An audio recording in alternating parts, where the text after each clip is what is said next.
Good morning, everybody. How you doing? Hope everybody's up and awake. I know it's probably a bit more difficult to wake up during these lockdown times, not as active. So how you doing, guys? For those of you who are joining us for the first time online, my name is Victor Tay, and we are the church in Liverpool. We're an independent Bible-believing church in Sydney, Australia. So we meet in the suburb of Moorebank.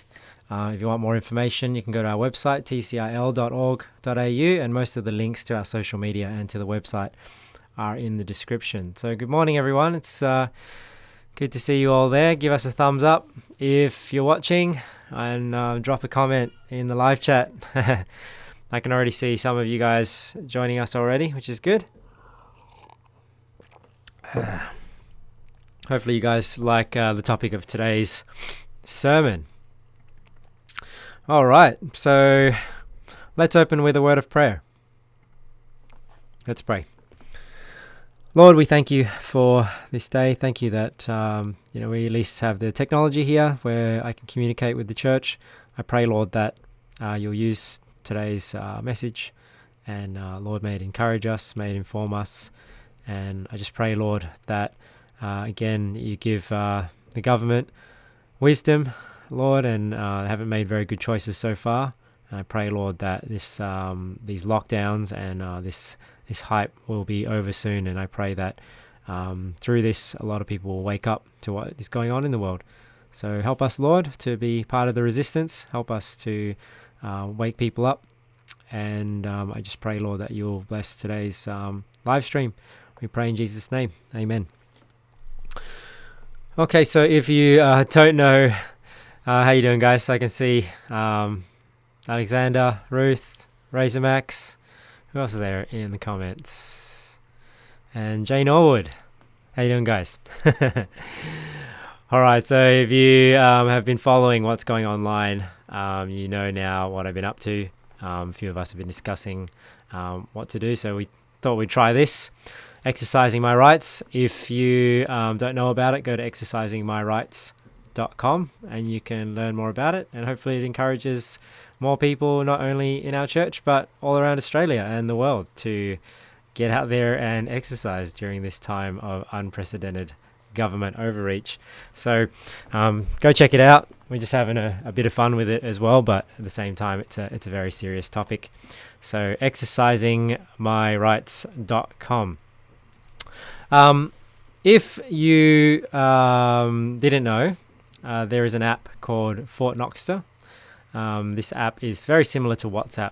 It's obviously not as good because obviously it's not as big as WhatsApp, but it's very similar in the interface. But the difference is the messaging is all encrypted and secure, and it's not tracked anywhere. Unlike it's hard to trust. WhatsApp isn't being, even though it's encrypted, that it's not being recorded somewhere. It's obviously owned by Facebook. So a lot of the discussions we've been having about these lockdowns and the plans we've been making have been done through Fort Knoxter. So if you want to get on that app, so download it. It works pretty much exactly like WhatsApp. You get on there, you sign up with your phone number, and if you have the phone number of other people, it'll show you who else in your contacts list has Fort Knoxter. And that's how we'll be communicating about some more sensitive things, because it's a bit more secure and untrackable. So install Fort Knoxter and let me know when you're on there.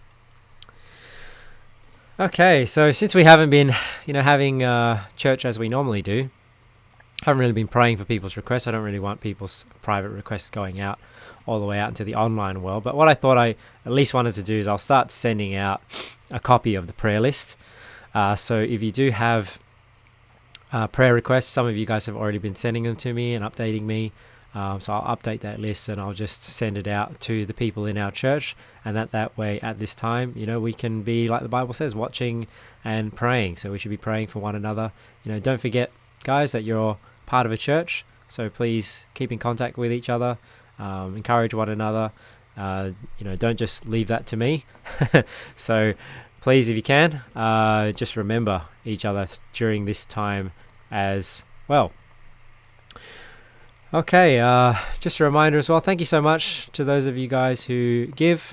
The offerings have been quite generous the last 2 weeks, so thank you so much. I don't expect you guys to put yourself into financial hardship to contribute to the church, but anything you can, I really appreciate it. And that's the link there, tcil.org.au/donate. So thank you so much for giving to this ministry, and even if we have some excess during this time, that'll just put us in a good financial position when we get back to meeting again, which I hope is very soon. It's still definitely at the forefront of my mind, so I definitely have not forgot about that there. Still thinking about what to do, but because we are running this exercising my rights campaign, we want to see how that goes before we do anything else at the moment.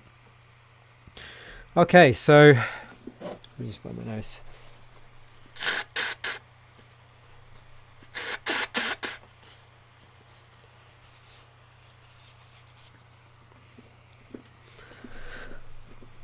Okay, so I know I said I wouldn't sing a song every week, but like I said, there's always a song that goes through my mind that I thought I wanted to share with you guys.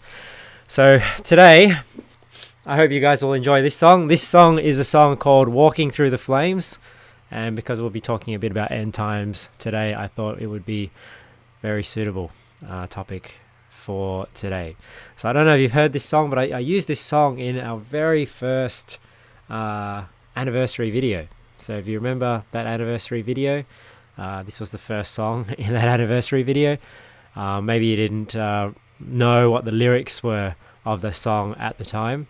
So I think the lyrics are really great. The tune is great, and hopefully it's encouraging for you guys. And if you know the tune, you can sing along if you like at home. So this is Walking Through the Flames, and this is how it goes. Many years ago, in a time of woe, 3 young men faced a bitter test. For the king decreed that they not be freed, but instead he had bound them fast, because they would not bow the knee, except to God on high. Into the flames with great disdain these men were thrown to die. But who would have thought that the flames would set them free? And who would have thought that they'd gain the victory? When with God our lot we cast, we have more than we could ask. We'll go walking through the flames with the Son of God. When this evil king had performed this thing, he sat down upon his throne. But when he took yet a second look, he cried out with astonished tone, "Did we not cast into the fire a group that numbered 3? Now they're walking round as though unbound, with a 4th like deity. But who would have thought that the flames would set them free? And who would have thought that they'd gain the victory?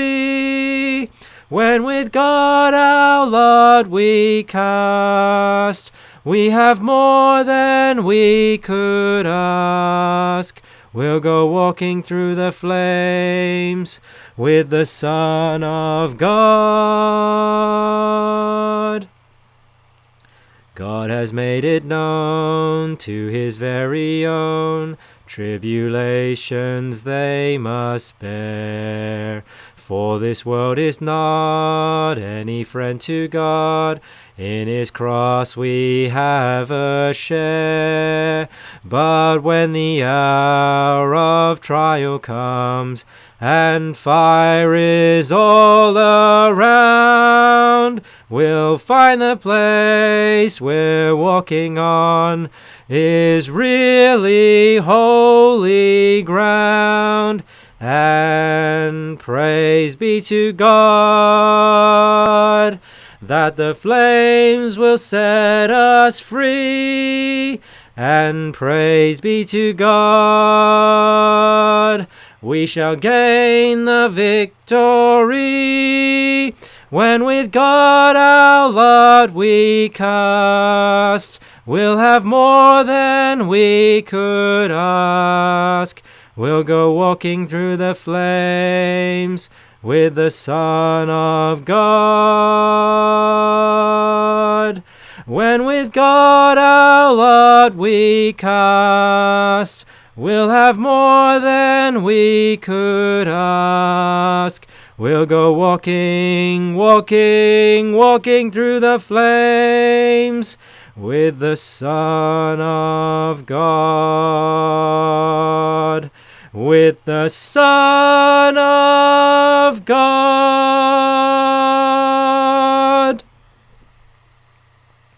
All right, hope you guys like that song. I love that song. That song really gets me pumped. You know, thinking about the end times and thinking about what we can go through. You know, I guess in one sense, you know, it's a little bit daunting thinking about what the end times will bring. But at the same time, it might be a little bit exciting seeing all the events unfold and, you know, knowing that the coming of our Lord Jesus Christ is just around the corner. All right, Revelation 13 is where we'll be reading today. Revelation 13, verse 1. And I stood upon the sand of the sea and saw a beast rise up out of the sea, having 7 heads and 10 horns, and upon his horns 10 crowns, and upon his heads the name of blasphemy. And the beast which I saw was like unto a leopard, and his feet were as the feet of a bear, and his mouth as the mouth of a lion. And the dragon gave him his power, and his seat and great authority. And I saw one of his heads, as it were, wounded to death, and his deadly wound was healed, and all the world wondered after the beast. And they worshipped the dragon, which gave power unto the beast, and they worshipped the beast, saying, Who is like unto the beast? Who is able to make war with him? And there was given unto him a mouth, speaking great things and blasphemies. And power was given unto him to continue 42 months. And he opened his mouth in blasphemy against God, to blaspheme his name and his tabernacle, and them that dwell in heaven. And it was given unto him to make war with the saints, and to overcome them. And power was given him over all kindreds and tongues and nations. And all that dwell upon the earth shall worship him, whose names are not written in the book of life of the Lamb, slain from the foundation of the world. If any man have an ear, let him hear. He that leadeth into captivity shall go into captivity. He that killeth with the sword must be killed with the sword. Here is the patience and the faith of the saints. And I beheld another beast coming up out of the earth, and he had 2 horns like a lamb, and he spake as a dragon. And he exerciseth all the power of the first beast before him, and causeth the earth, and them which dwell therein to worship the first beast, whose deadly wound was healed. And he doeth great wonders, so that he maketh fire come down from heaven on the earth in the sight of men, and deceiveth them that dwell on the earth by the means of those miracles which he had power to do in the sight of the beast, saying to them that dwell on the earth that they should make an image to the beast, which had the wound by a sword and did live. And he had power to give life unto the image of the beast, that the image of the beast should both speak and cause that as many as would not worship the image of the beast should be killed. And he causeth all, both small and great, rich and poor, free and bond, to receive a mark in their right hand or in their foreheads, and in their foreheads, and that no man might buy or sell save he that had the mark, or the name of the beast, or the number of his name. And here is wisdom. Let him that hath understanding count the number of the beast. For it is the number of a man, and his number is 666. Okay, so the title of my sermon this morning is End Times Scamdemic. End Times Scamdemic. So I want to draw some parallels or some similarities between what is going on today and what could possibly happen in the end times. So I just got 3 points in the sermon today, but it's going to be very similar because there's going to be deception in the end times, and even the Bible talks about famines and pestilences. If we see in Luke 21, it says here in verse 10, Then said he unto them, Nation shall rise against nation, kingdom against kingdom, and great earthquakes shall be in divers places. Look at this. And famines and pestilences and fearful sights and great signs shall there be from heaven. So we're told in the end times, there's going to be wars, rumors of wars. There's going to be famines, and now you wonder, why is it because of government shutdowns? It causes, an economic collapse, and there are famines, people not able to do their work, and heavy restrictions on how they should do their work, and it's just making things very expensive, but all for everyone's safety, isn't it? And there's going to be, the Bible says, pestilences. So sometimes you wonder, how would a pestilence would have played into end times prophecy and end times events? And now we're getting a taste of what could possibly happen and how a pestilence could possibly be used to exert control, and not only exert control from a minority oppressing the majority, but demanded by the majority to oppress, to live under an oppressive government.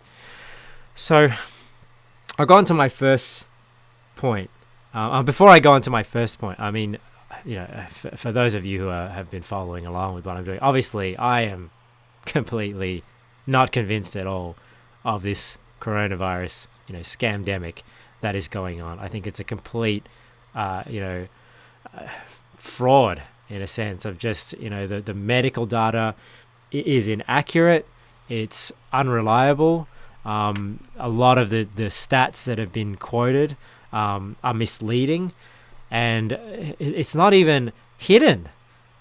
I mean, it's out there in plain sight. But I suppose with everything that goes on in the world, you just have to look into it. I'm just glad that the events that are unfolding right now are getting people to think about it. And Lewis was saying this just yesterday. It's like, well, a sign of the times when you start talking about a new world order, a one world government, a cashless society.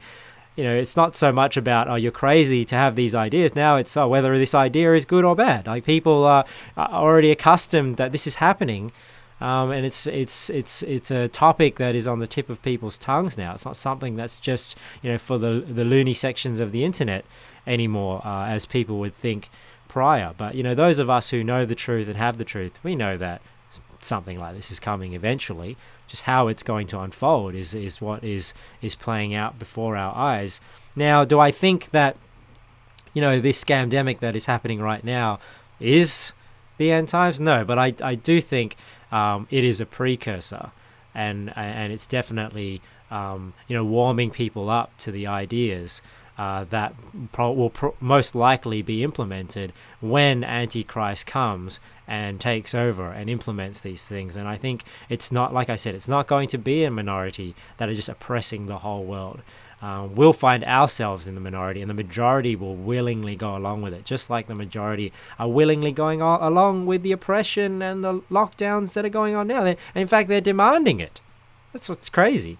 But when people live in fear, they do that. So the data is, look it up, and I'm not going to rattle off everything now because this sermon's not really about coronavirus per se, but you look up the data, when you think they're saying coronavirus is so deadly, you just need to ask the question, how did they figure that out?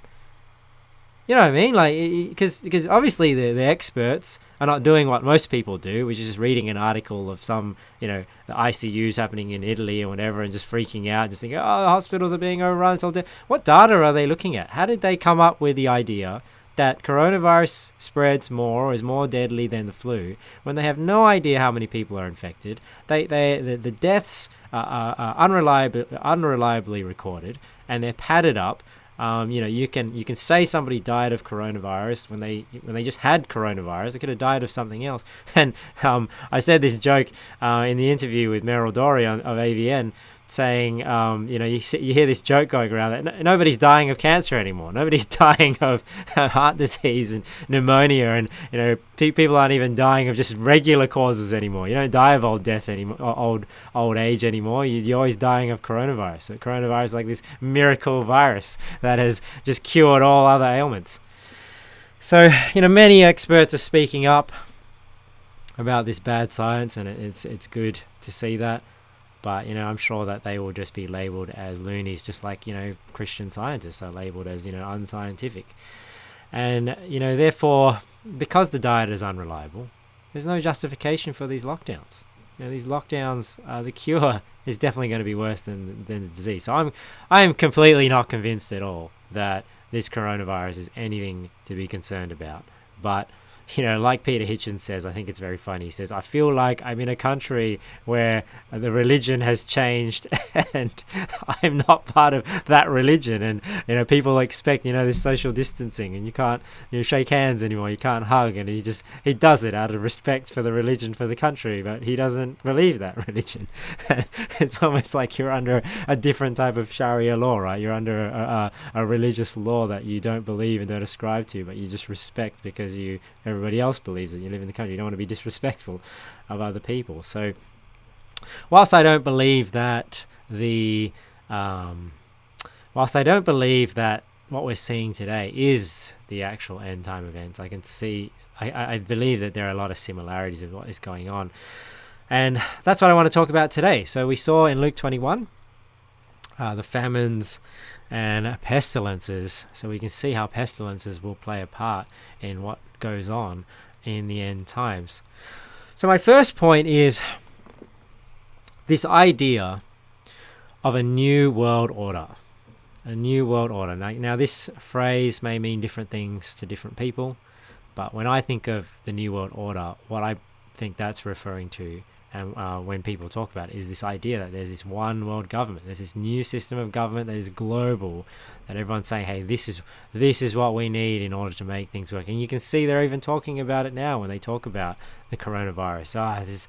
This global pandemic, and we need a global solution. We need to come together, and we need to deal with this. We can't just do this separate nations, because we're going to infect each other. We need a global solution. So when we think about, oh man, how does, all the wars that go on and the disagreements that happen, what is going to bring the governments of the world together into a single government? Well, a global threat. Like what do they say? Like an existential threat. They're saying like it's a threat to our existence, like an alien invasion. That's going to get everyone together. So you can see that, and I've said this before, like things in the past, you can't see how those things, whilst they stripped away freedoms and they're getting used to us being under a surveillance state and a police state and not having the freedoms and living in fear and depending on the government to save us and to come up with solutions. People need to realize government is rarely the solution. Usually government is the problem. So whenever you have a problem in life, when it comes to things in society and things politically, usually it's the government. So when you're looking for the government to give you a solution, they're probably just going to make things worse. So we have this global situation that will bring everyone together, because things in the past wouldn't bring everyone together. Why would terrorism bring people together when terrorism comes from countries? Why would drugs bring people together? Because drugs, not everyone takes drugs, but something that threatens all countries equally, that spreads throughout the world. You can see how a pestilence, right, a pandemic, can unite everyone of different nationalities into a global government. So the Bible talks about this global government, and we just read through it in Revelation 13, where the Antichrist is given power over all the nations. The Bible describes that there will be 10 kings that give him this power. Ultimately, the power comes from Satan, like we read in Revelation 13. But look at verse 7. And it was given unto him to make war with the saints and to overcome them. And power was given him over all kindreds and tongues and nations. And what's interesting, I find, about the fact that he is ruling, this dictator is ruling over all the world, all nations, kindreds and tongues, that it seems like from Revelation 13 that, because when you think of a dictator, you usually think, this guy has somehow amassed firepower, and now he is oppressing everyone with his firepower against their will. But then that's not actually the case. It's like when you even look up in Nazi Germany. Like, I hear, I'm not an expert in all this political history, but I heard that, he didn't even come to power just by oppressing everyone. He was, democratically elected, And then, because it was just the majority and he had everybody on board, he was able to convince everyone that, the Jews were not people and exterminating them was for the good of mankind. And you can see even today how that could play into what's happening with this coronavirus. I mean, these people are a threat to our existence because they're not going to take the vaccine, and, they're not on board with the system. And, it's better for us to be safer for everyone if we just exterminate them. We just get rid of them. Same story. Nothing new under the sun, but it happens. But see, what's interesting, and when I bring up Nazi Germany, and even a lot of other oppressive regimes that happened in the past, they're democratically elected. This is because they've convinced the majority of the people in the country to actually support what they're doing.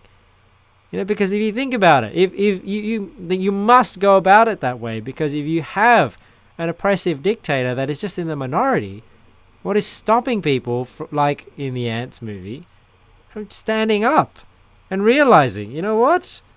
We don't have to listen to you. We outnumber you 100 to 1. It reminds me of that picture.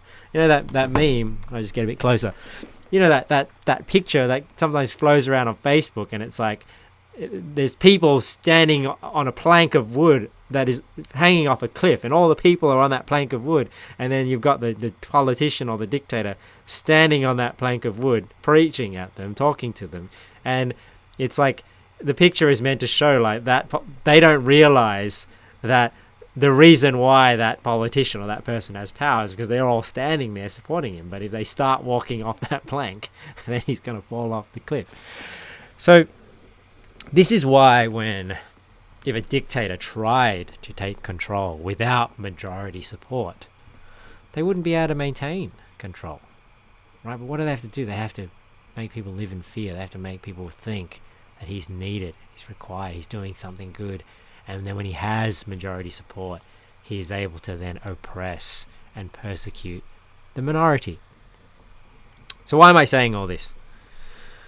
Well, what's interesting in Revelation 13 is that this beast, and obviously people think passages from Revelation can mean different things and all that sort of stuff, and I'm not really saying that this is the only way to understand this, but you see here in Revelation 13:1, he says, I saw a beast rise up out of the sea.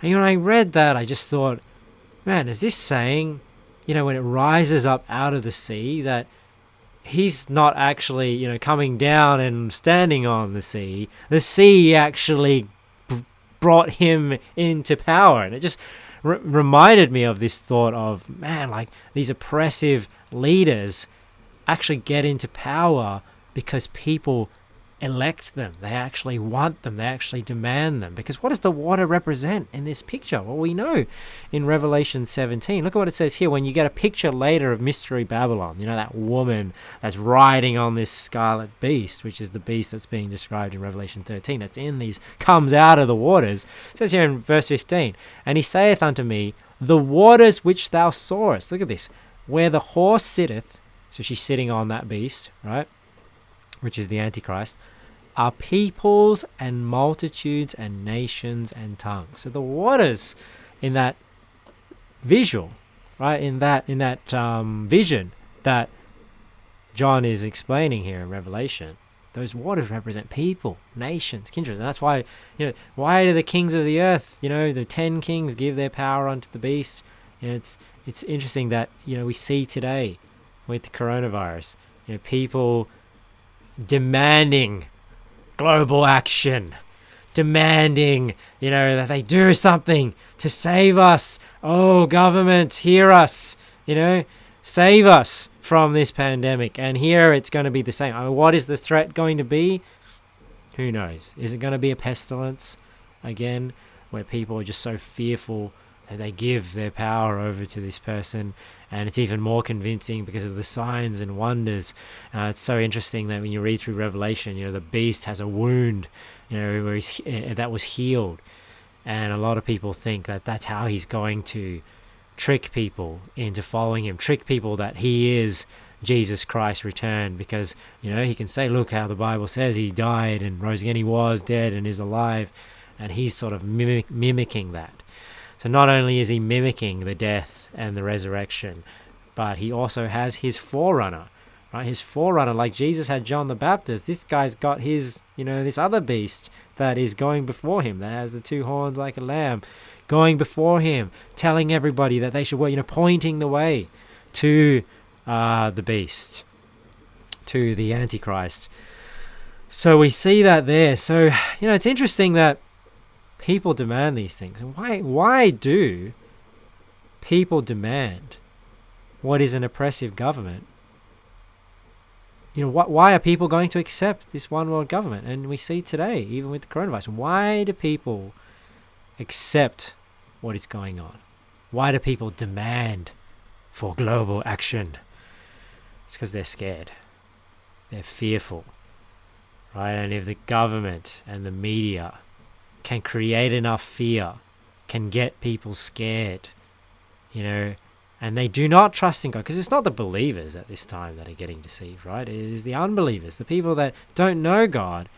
They're going to get easier to be scared, and then they're going to look for somebody to save them, right? And that's why the governments know that. These leaders know that. So they push the fear. They push it so that people will respond. And we see that in the end times as well, as we see today. 1 Thessalonians 5. But of the times and the seasons, brethren, you have no need that I write unto you. For yourselves know perfectly that the day of the Lord so cometh as a thief in the night. For when they shall say, look at this, peace and safety, then sudden destruction cometh upon them as travail upon a woman with child, and they shall not escape. So why would they be saying, there's peace and safety now, there's no more wars, there's no more danger? Because they're not free anymore. So it's an oppressive government, a one world government. But the Bible's saying here, hey, when they shall say peace and safety, that's when Jesus will return. So when the unbelievers and this new world order, this one world government, feels that they are most safe, they've got Christians cornered, like Tracy from A Current Affair might say, like cornered rats.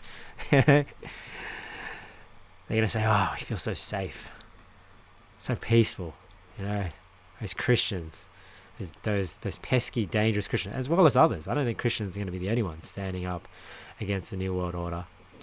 Then sudden destruction cometh upon them as travail upon a woman with child. I think that's always interesting. I mean, I don't know if you guys experienced that when you had your births. But, that was something interesting, that when we had our first child, Simon, and, obviously that was a very long labor. That was about 17 hours. Simon was. That was absolutely grueling. Yeah, I'm so glad I haven't had to go through a 17-hour birth. I'm glad that Elizabeth, what are you talking about? I'm glad that Elizabeth hasn't had to go through a 17-hour labor again. It was hard for me. I can't even imagine how hard it was for her. But I remember, when that birth was happening, and we were told, usually just before the baby comes, there's this calm that happens. It's like, the labor and then the contractions are starting to build up. If you've had a birth, you like home birth, you like timing your contractions. It happens and then when it's like, and they happen every 5 minutes, and then they happen every 3 minutes. It sort of builds up, and then all of a sudden it's like things just stop, and the contractions stop, and then it's like boom, and then now you're into the real serious part of the birth. And it's just interesting that the Bible sort of makes this analogy with the end times being like a birth. And I don't know if that's been your experience, ladies and men who have been with their ladies when they give birth, that happens during birth, that there's this sort of calm just before the storm, like the contractions build up, and then there's this calm, and then it's like, what's going on? And the lady rests for a bit, and then all of a sudden it surges again, and that's generally right before the baby starts coming out, and the most painful part of the birth. And like end times, I guess, if you know that's coming, you'll probably deal with it a lot better, in the birth. And if you know what is coming in end times, you'll likely be less likely to be offended during that time. But what am I making the point here? So it's just interesting that that's how it works with natural birth, and end times is going to be the same. For them, it's like, wars and rumors of wars and pandemics, and the unbelievers are going to be like a little bit worried, and then the new world, or the Antichrist, the Savior comes, one world government, and then there's this lull, like peace and safety, and then the Lord Jesus Christ comes. And whilst they're going to be scared, we're going to look up, and our salvation draws nigh. It'd be quite a sight, wouldn't it? That's why, it's probably a side of me that's like, I don't really want to go through this tribulation, but there's another side of me thinking it would be pretty damn awesome to see. Okay, let's continue. So, they're fearful. They want somebody to save them. And, how are they going to push this fear? Well, there's going to be a lot of deception going on. And we see that today, the misleading information, the coronavirus, the constant in-your-face, that media deception. Because people can't go out. They don't interact with everybody because of the lockdowns. They're starting to lose their sense of reality. Isn't that interesting that they lock people away, put them in their homes, they isolate them so you can't go out, social distancing, so you can't talk to each other. Because if we talk to each other, like when we go to the city to exercise, right? I don't know about the negative people just not saying anything, but you would not believe how positive people are about it. Saying, hey, we agree with the sign, and laughing at what we're doing because they agree. They think these lockdowns are foolish. That's probably why the cops are leaving us alone, because probably most of them think it's foolish too. Because if we spoke to one another and didn't just have this mind control of fear that is going on, and it's probably going to go on in the end times as well. If we talk to each other, we'll probably realize that this is crazy. Like, this world is what is everyone so scared of all this? But when you live at home, isolated, and all you get, with all the social media channels now, slowly more and more, just being the mainstream narrative. This is how they can deceive a lot of people. When they control the media, they control the airwaves, and they're always trying to do that. They got their own, like Facebook, they got their own independent fact checkers, right? But it's like Ben Swan just, revealed. It's like this, the one who's the scientist who's providing all the fact checks on Facebook for coronavirus, worked in some lab in Wuhan in China, and it's like, isn't there a bit of a conflict of interest there? But this is the world we are currently battling in. So you can see the media agenda and the fear mongering will happen because there's going to be deception in the end times. Look at Matthew 24. I mean, the deception will be different. I'm just drawing some similarities here. I'm not saying that the deception's going to be the same in the end times, but deception will be going on. And those of us who are awake need to watch. We need to realize these things so that they don't take us over us unawares. Matthew 24:23. Then if any man shall say unto you, Lo, here is Christ, or there, believe it not. For there shall arise false Christs and false prophets, and shall show great signs and wonders, insomuch that, if it were possible, they shall deceive the very elect. Behold, I have told you before. Behold, I have told you before. So Jesus is saying people will come and deceive you into thinking that Jesus Christ has come again, that the Antichrist is Jesus Christ. There's going to be deception going on. So don't be naive to the deception in the world. Don't just watch the mainstream news and just believe everything you hear. You're only getting one side of the picture, and in fact, more often than not, you're getting an agenda pushed on you. So you need to be awake to that. And, we're seeing it if you're awake, you're seeing it. You're saying, why else would they just want to constantly tell us about how many people are dying every day? When hundreds of thousands of people die every day of all sorts of things. Also, even of the flu, right? People die. Now on the news is all about coronavirus deaths. 2 died today. And I'm not saying like it's people aren't valuable. All I'm saying is, in perspective, 2 people dying of the coronavirus today. Are they counting and telling you how many people died of the flu today? Yeah, they might not even be counting that anymore, because now they're all counted as coronavirus deaths. Does anybody die of the flu anymore? But you got to ask these questions, because media deception goes on. They have an agenda, and if you're not awake to it, like the Bible says here, I've told you before, this is how the world is going to work. This is how the world is going to convince everybody. This is how they're going to convince everybody of a need for a one world government. The deception that leads to fear, which leads to demanding action, global action. And you wonder, how are these things going to come to pass? It's probably going to be something like that. Not only that, they see that Revelation 13:4. They worshipped the dragon, and they worshipped the dragon, which gave power unto the beast. And they worshipped the beast, saying, "Who is like unto the beast? Who is able to make war with him?" So what I'm hearing from this passage is, man, they just have trust in the beast. Man, he's so powerful. He's going to keep us safe. Who's able to go against him? Who can stop him? It's like that sort of thing. And obviously, for people that are not on board with the program, we're thinking, this is a terrible thing for a man to have this much power. And you wonder why. And you see even today, using the reason of, everyone's going to panic, so we're not going to let them buy guns. We're not going to let them arm up. Of course, when you have a one world government, you don't want people to have guns. You don't want people to be armed. So don't just buy into this narrative that, the government is just cares so much about our safety that they don't want us to have guns. They don't want us killing each other. Just open your eyes, guys. The government is not anti-gun, because if they were anti-gun, they wouldn't have guns. So anybody that is anti-gun, and this is something that I've heard as well, people say, anyone that is anti-gun is actually very pro-gun, because in order to take the guns from the people that have guns, they're going to need guns themselves.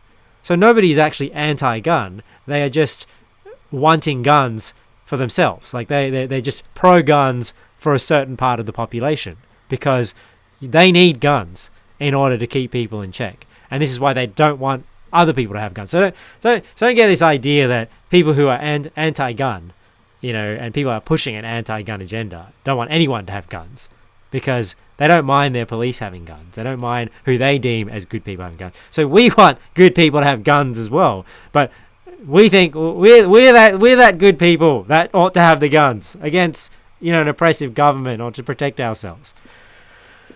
So they're very pro-gun, but obviously, like other deceptions, in the name of public safety, keeping you safe, we don't want all these criminals and mass murderers going around shooting everybody. We need to take your guns away. And when they do, that's probably why as well people say, who's going to make war with him? Because nobody's armed anymore. The only people that are armed are the armies of the beast, right? That are going to be coming after us in the end times. So that's my first area where we see similarities with what is going on today and things that are going to happen in the end times. People being fearful, people being deceived, demanding action, a one world government who's going to keep us safe. And, we don't want people to resist, so we disarm the population. And that's been the MO, of Satan and oppressive governments through history past. This is what they do. This is the propaganda that they do. And if we're not awake to this deception, we may end up buying into it as well and being part of the problem rather than part of the solution. The second area is the second area I want to talk about where I can see similarities between the end times and what is going on is in these lockdowns, this surveillance state, this controlling of our movements and what is going on. So we see with the coronavirus, with these lockdowns, that they justify it, like I talked about before, with this fear, with these pestilences. And what it does is it prevents freedom of movement. And we can see, if it was to be even more oppressive, like it is in some other countries with the coronavirus, that they're not even allowed to go more than 1 kilometer from their home. If they're traveling, you've got checkpoints set up now, police questioning, why are you out, where are you going, where do you live, what are you doing, what's your favorite color. They just ask you all sorts of questions. It's really important to know your rights. Talk to the people in our church that know about policing and things like that, and know what you are required to do and not required to do. Because oftentimes police, they stop you, they ask you questions because people usually are silly enough to just out of fear admit what they're doing, and then they don't need to prove that you've done anything wrong because you've just pleaded guilty. They use your words against you. So oftentimes when you say too much to the police and you don't know what you're talking about, you'll get yourself into trouble. So know your rights, know what you are legally obligated to do and not obligated to do. And the police ask you questions that's none of their business, then you have the full confidence to go, minding my own business. It's none of your business what I'm doing. So how do I get onto that? So these lockdowns, you can see how it creates this surveillance state of restricting our movements. And I think it's going to be like that in the end times as well. You're not just going to be able to travel wherever you want. You don't think the end times, hey, we're going to move from city to city, so you're just going to pack your car and drive to the next city. No, because there's going to be checkpoints set up. This is why it's not just going to be like now it's end times. Well, I'll just get in my camper van and I'll just camp around Australia for 3.5 years. No, because you're going to have to go through the checkpoints. You're going to have to go through the police state and the surveillance state. It's not going to be like that in the end times. And we can get a taste of what it's like today, where, Scott, the old boy Scott, he wants to track us and get everyone to install an app and make it sound like it's voluntary. Like, well, if 40% of people don't get on the app, then we have to make it mandatory. The funny thing is, probably enough people have bought into this whole coronavirus thing that I won't need to install the app anyway, because 40% of the sheep are going to install the app and we'll be fine. But they want to track us. They want to, the WHO talks about police going to homes, asking people, whether they're infected and everything like that. But the drones flying around. We have no idea now. Like most people would have no idea now, like the level of surveillance that goes on and the level of tracking that goes on. But it'll get exponentially worse in the end times. And, you hear them talking about it now. Well, we got to keep everyone safe. We don't know who's got the virus. So more and more surveillance, tracking, lockdowns. And we can see that will be very similar in the end times as well. Look what it says here in Matthew 24. This is why I don't think it, and I spoke about this before, but just giving you this thought again, that we're not just going to be driving from state to state or driving around and just, merrily on our way, just running away from new world order oppression. This is why the Bible says here, when ye therefore shall see the abomination of desolation spoken of by Daniel the prophet, stand in the holy place. Whoso readeth, let him understand. If you remember talking about reading the Bible, and when you read, you understand. You say, like, why don't I know all these things, Victor? All these things you're telling me are all new to me. Well, gotta read. Read the Bible. Whoso readeth, let him understand. Then let them which be in Judea flee into the mountains. Let him which is on the housetop not come down to take anything out of his house, neither let him which is in the field return back to take his clothes. And woe unto them that are with child, and to them that give suck in those days. But pray ye that your flight, your travel, be not in the winter, neither on the Sabbath day, for then shall be great tribulation, such as was not since the beginning of the world to this time, nor ever shall be. So you see there in Matthew 24, we're not just merrily driving along our way, because likely, like today, where they're trying to control movement and surveillance everyone and put checkpoints on every road and border patrol and all that sort of stuff, people are already getting used to this idea of the government checking people for their own safety, doing medical tests, breath tests. That's all they're going to have to do in the end times. They're just going to have to find some justification that everyone's going to agree with, that government can do all this and just ask us questions wherever we go. And ultimately, it's going to be used for an end times purpose like this to stop people from escaping. Right? That's why people sometimes are want to, like Lewis always says, a big wall. Build a big wall. Hey, well, one day that wall might keep you in. So, don't be too excited about some wall keeping the illegals out, the immigrants out. One day that wall might be used to keep you in and you can't get out. That's why we're fleeing to the mountains. Why does it say, woe unto them that are with child and them that give suck in those days? Why? Because traveling on foot through the wilderness is exponentially more difficult with young children and those that you're breastfeeding. So I think hiding as well will make it exponentially more difficult, because it's not easy to keep a baby quiet. So that's why the Bible says, hey, woe unto them that are with child and them that give suck in those days. But, I'll say this, some people are so fearful. I'm not preaching this to make you fearful. To me, I'm just educating you on what's going on. I think you have less reason for fear when you know what's going on.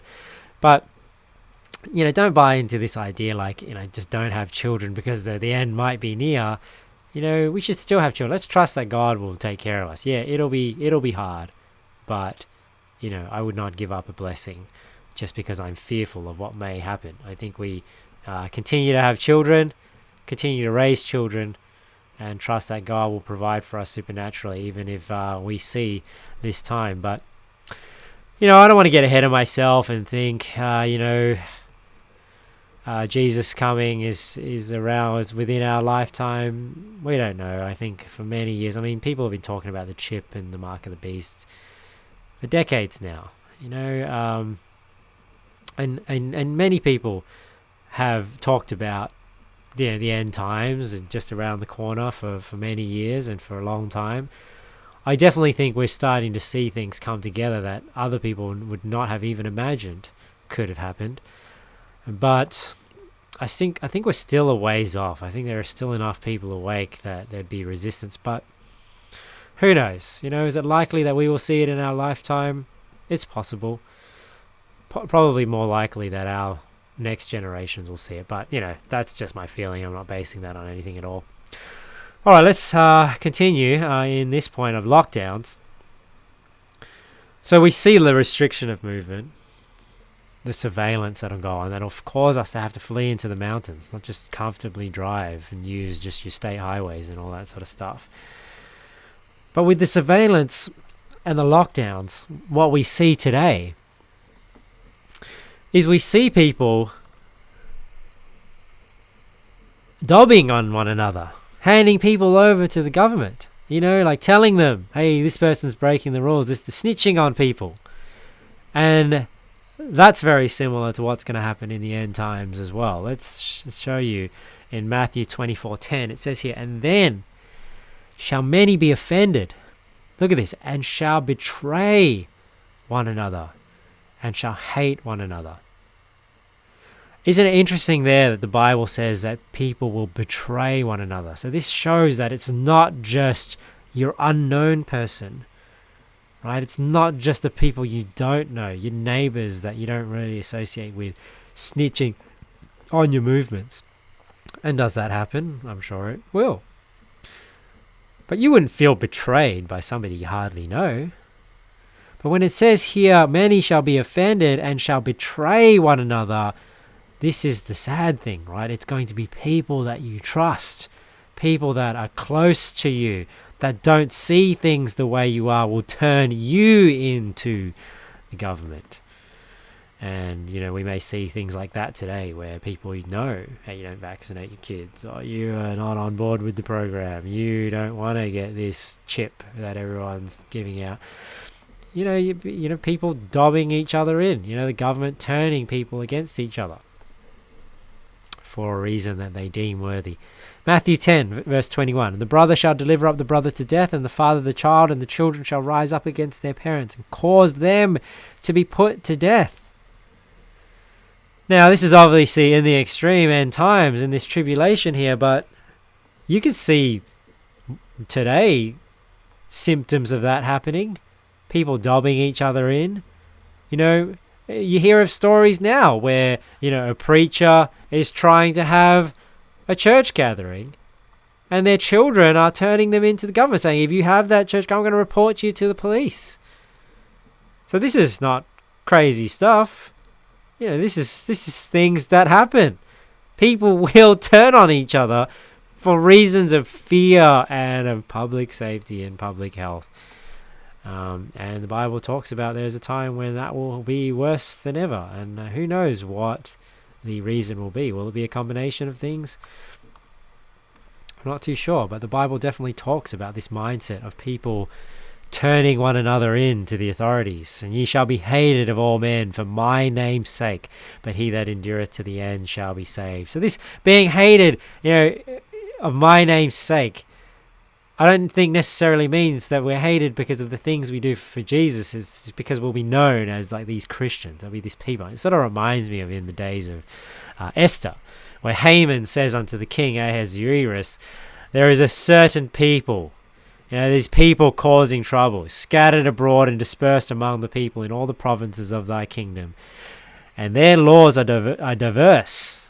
They go by a different set of rules from all people. Neither keep they the king's laws. Therefore it is not for the king's profit to suffer them. If it please the king, let it be written that they may be destroyed, and I will pay 10,000 talents of silver to the hands of those that have the charge of the business, to bring it into the king's treasuries. Oh, that's a telling sign there of the end times too. Like, why would so many people be willing to enforce these draconian laws and these draconian lockdowns? Well, because of money, because they're paid to do it. That's always a strong incentive for people to get along with the program when you, give them a lot of money, get them used to a certain level of lifestyle, and now they don't want to give up that income. Right, because now they're used to living a certain way, and they are slave to their own success. So we see that happening, people turning each other in, and we see, because of the lockdowns, people being separated, that they've separated us up. Divide and conquer, as the memo goes. Mark 3:24, and if a kingdom be divided against itself, that kingdom cannot stand, and if a house be divided against itself, that house cannot stand. So like today, this COVID-19 stuff, it prevents people from gathering together, getting a different perspective on life as people talk, being refreshed in the gathering of God. And we see here churches not being able to gather. And we'll see that in the end times as well, where people are fearful of gathering together. Because what does that do? It divides people up. And it causes people to not, you think about pestilence as well. It causes people not trust one another. I don't want to get near you because I don't want to catch something that you might have. And this distrust further pushes people apart, further divides people that are stronger together. And that is the MO of Satan and the New World Order, which is we divide and then conquer and then propagandize, get our propaganda out there to convince people of our agenda. All right, and the last point I have, and this one's a bit of a quicker one, is the mark of the beast. The mark of the beast. We already see now elements that are very similar to the mark of the beast in the end times. What is the mark of the beast? Well, we read in Revelation 13. And we read that earlier on in verse 16. And he causeth all, both small and great, rich and poor, free and bond, to receive a mark in their right hand or in their foreheads, and that no man might buy or sell save he that had the mark, or the name of the beast, or the number of his name. Here is wisdom. Let him that hath understanding count the number of the beast, for it is the number of a man, and his number is 666. Now, what's really interesting about this concept of the mark of the beast is that people in the past would have wondered how, when they didn't have the technology that we have today, how would people be controlled to the point where they can't even buy and sell? What is going to convince people to have a mark in their right hand or in their forehead that's going to be somehow tied into buying and selling? And a lot of people think that, and this is just a theory, a lot of people think that this 666 relates to a barcode, because on a barcode, supposedly, the barcode lines represent certain numbers, and people think that the first digit of a barcode is 6, the middle digit of a barcode is always 6, and the last digit of a barcode is 6.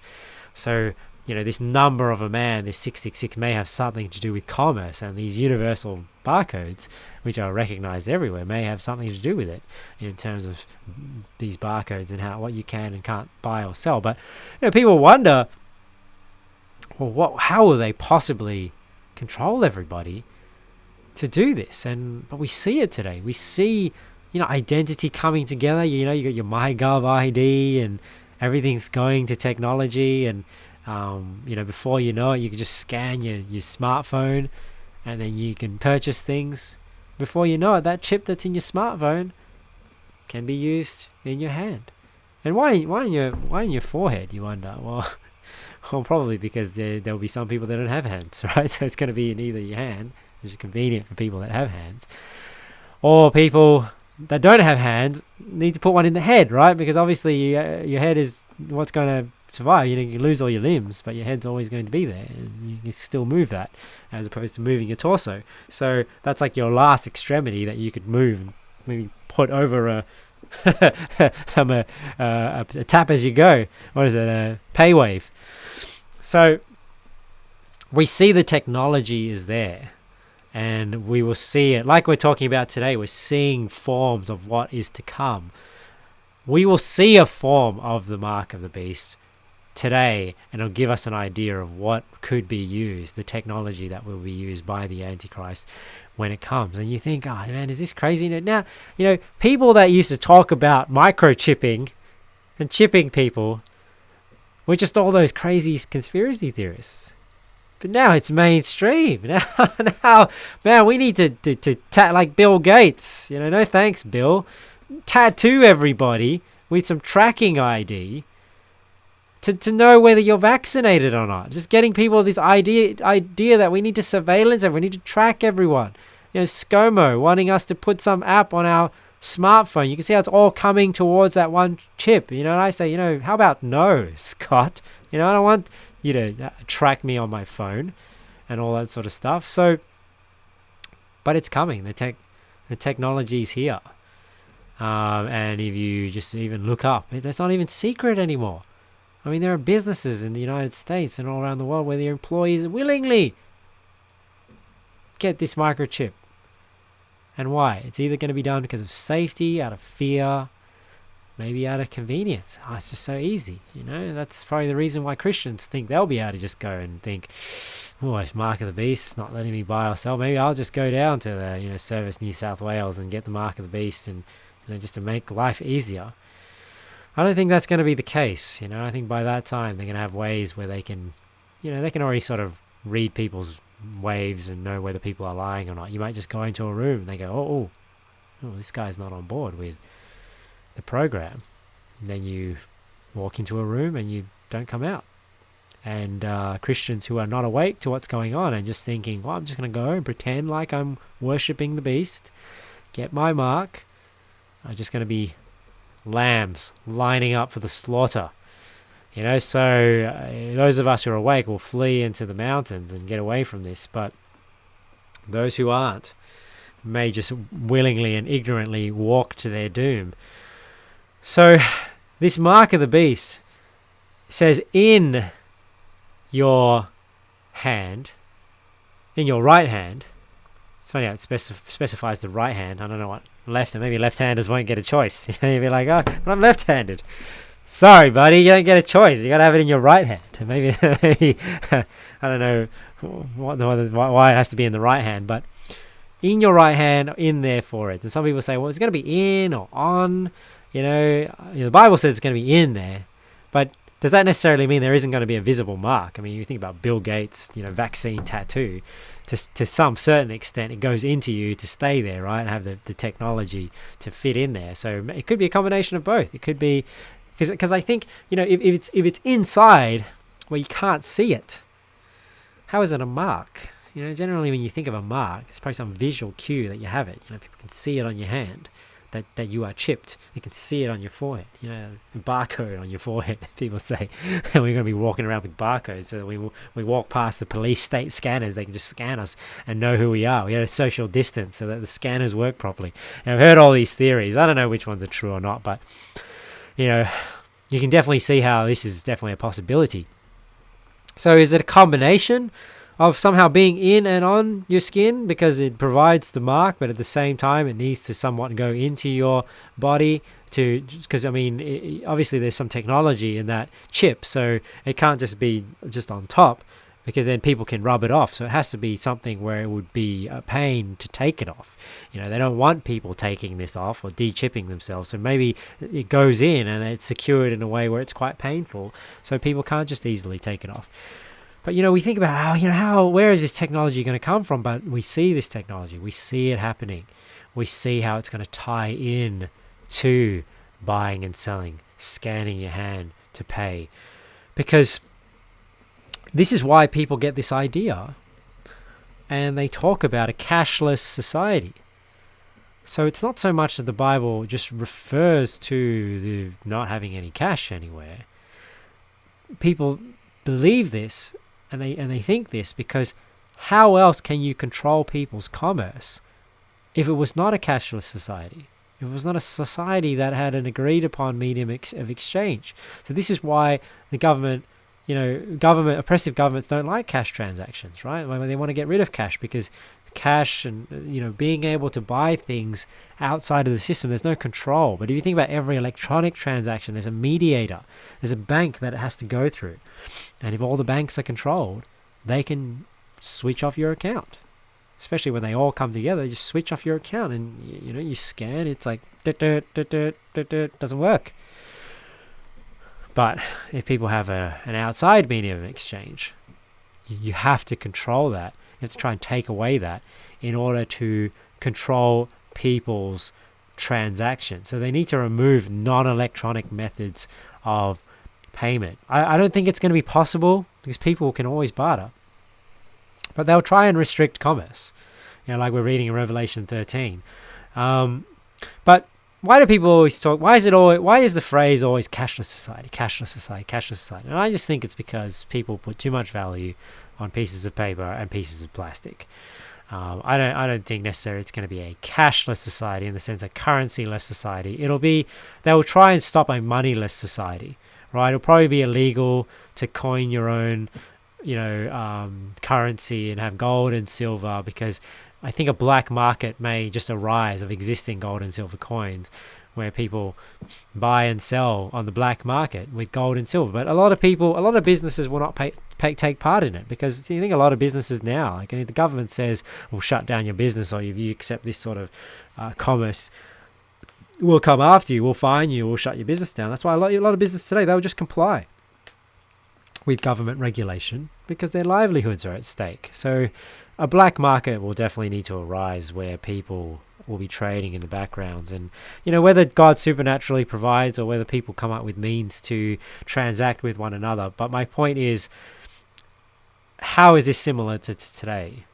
Well, you're starting to hear the government ban cash transactions of more than $10,000. Why? Because we need to stop the terrorists.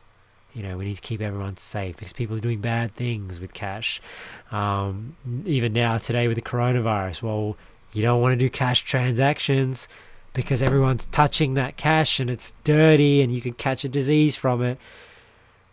Slowly conditioning people for this moneyless society, being able to restrict commerce outside of their controlled methods of transactions. So it'll be a moneyless society, and we can already see that sort of agenda being pushed with COVID-19. And we can see as well what's, when we talked about at the beginning, what's going to convince everybody to want to be part of this one world government? What's going to convince everybody to want to take this chip if it's not convenience, if it's not something else, just oppression? Why are they going to demand the chip? Well, you can see it today. We need to lock everyone down. We need global action. We need to know who's vaccinated and who isn't, who's a threat to me and who isn't, because they're so fearful. And this is why they're going to demand. It's kind of going to be like, well, why? It's like today with the surveillance state. It's like, well, why don't you want to be watched? Have you got something to hide? Have you, are you scared and you don't want people to know what you're doing? Are you doing something wrong? It's going to be the same. It's going to be like, well, why don't you want to get chipped? Is it because are you sick? Are you infected? Are you trying to kill everybody with your lack of compliance? Because you're going to be this deadly ticking time bomb. All of us are safe. All of us are safe from infection. But, these people, these disease carrying, they're going to cause an outbreak. They demand everyone must be chipped. We need to know. We need to track everyone. You can see how today that's not so crazy anymore, is it? When you talk to people today, and the hysteria and the hype and these people, like in Haman's Day, there is a people that are not playing by the rules. That's what it's going to be like in the end times. So I don't necessarily think the vaccine will be the mark. I just think the mark will be tied in with these things. It will be tied in with your ID and convenience and buying and selling. And, we can see today, like, people already can't work because they're not vaccinated. So how much longer is it going to be till the government says, well, you can't buy when you're back? You can't sell. You can't go to work. And now you can't buy. Why? Because we just want to encourage everybody to be safe. It's like now with their government entitlements. Well, right now, we're not forcing you. Well, we just make your life impossibly difficult if you don't comply. So you can see how that sort of coercion can happen and how a lot of people can get on board with it. So now, like I said, this mark of the beast is not something that you just go down to Service New South Wales and go, just get chipped, just go along with it. It's not going to be like that, because the Bible makes it very clear that those who take the mark of the beast, it's going to be part of worshipping this government, pledging your allegiance probably to this one world government, to the Antichrist, and only then, and they know for certain that you actually believe it, because maybe they have some device where they can read your brainwaves. You have to pass some tests, where you pledge allegiance, that you're able to get this mark. The third angel, Revelation 14. I'm going to forget to go to this screen. Revelation 14, verse 9. And the third angel followed them, saying with a loud voice, if any man worship the beast and his image, and receive his mark in his forehead or in his hand, the same shall drink of the wine of the wrath of God, which is poured out without mixture, into the cup of his indignation, and he shall be tormented with fire and brimstone in the presence of the holy angels and in the presence of the Lamb. And the smoke of their torment ascendeth up forever and ever, and they have no rest day nor night who worship the beast and his image, and whosoever receiveth the mark of his name. So you see that receiving the mark of the beast will be together with worshipping the beast. That's why it's not just going to be as simple as I just go and get my mark and get over and done with, just deal with it. I don't like it, I'm going to do it anyway. In the end times, it's going to be very different. So that's why even if they come out with, some sort of chip and try and demand everyone to take it, I don't think that's the mark of the beast, because the mark of the beast is going to happen when you'll know who the Antichrist is when he's revealed. If you're awake and you know what's going on, you'll know who the Antichrist is. It's going to be the people that are asleep, that don't know. You'll know who he is.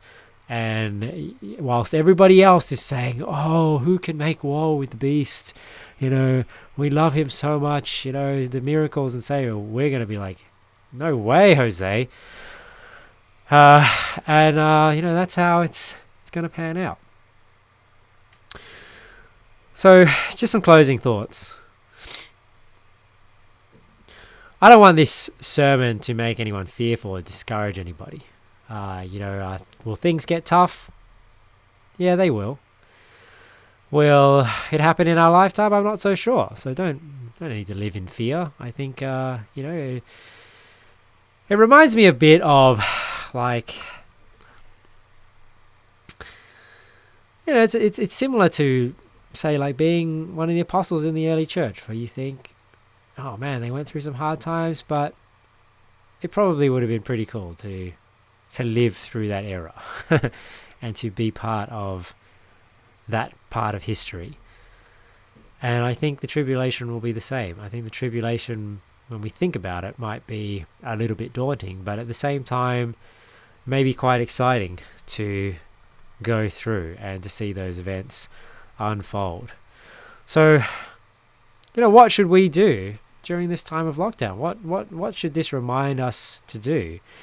And one is, we need to watch and pray. We need to be attentive. Don't be ignorant. Don't not know what's going on. Especially if you're a believer. If you're a believer that knows the Lord Jesus Christ as your Savior, you know the Bible, don't be asleep to what's going on. Don't be so ignorant that you don't see the signs of the times. You don't see how this could play into the end times method of operation, and find yourself on the wrong side of history and maybe encouraging something that you ought not to have encouraged, helping to strip away people's liberties, helping to perpetuate the fear and the hype and the government control, because you yourself have bought into we need to be kept safe. It's like when people say, well, I'm glad the government's doing something about it. I'm glad the government is keeping us safe and providing for everyone. No, I'm not glad the government's doing something about it, because the government's the problem. The government's not the solution. I'm not glad they're doing something about it. I want them to get away. I want less government. I don't want more government. So when I hear the government doing something about it, that's bad news. When government says, hi, I'm the government, I'm here to help you, you ought to be scared. You ought to be worried what they're going to do next. So government is the problem. Oftentimes they're not the solution, and when they're here to help and they say, oh man, I'm so glad they're doing something about it, helping people with their businesses, helping people pay their rent. No, they're not helping. In fact, what they're doing is they're just putting people further and further into debt, because one day, guys, this money needs to be paid back, and guess how it's going to get paid back? By taxation. And do you like how much you get taxed already? Do you like that, they introduced the GST for one reason and supposedly said it was going to get rid of another tax, and now we just have both? Every time they introduce a tax, guess what? That tax never disappears, because more and more people, get on the government subsidy, the government teat, right? And they're just dependent on government funds. And, the more people that are dependent on government funds, the more people vote for government funds, right? Because they're not the ones paying the taxes. They're the ones receiving the taxes. So it gets paid back by taxation. And they're already talking about how they're going to offset this stimulus, this money they just printed into the economy. Well, if they just let people work to begin with, they wouldn't need to print a bunch of money and put our children and the next generations further and further into debt. And this is how they oppress people. Because you know what, guys? When you work in a society and you have to give the government 40 to 50% of your income, you're free? That's what a slave is. A slave is somebody where you don't own anything. Eventually, it's what communism and socialism is, where you're just 100%, you don't even own your own stuff. Because everything you create, everything you produce, is just 100% owned by the government. So before you start thinking this country is so great, this country is so free, in a free country, like Jesus says, are you free when you have to pay tribute to the king?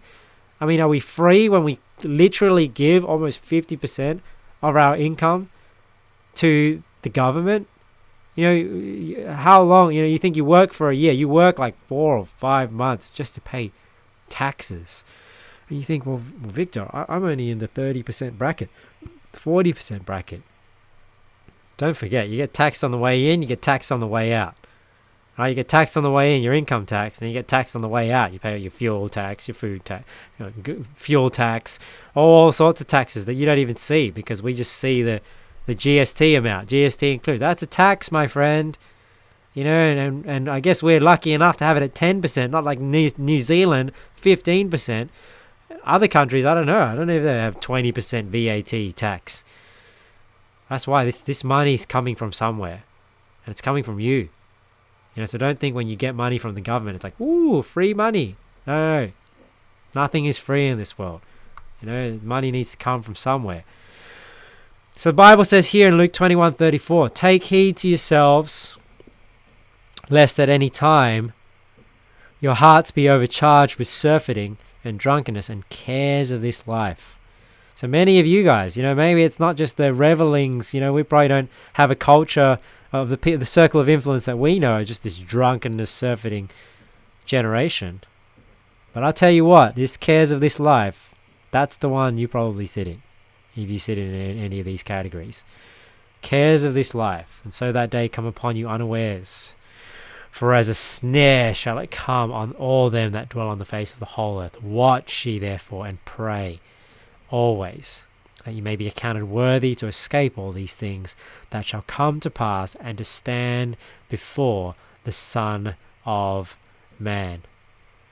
So, one thing we ought to do during this time is to watch and pray, be informed. Pray for what is going on.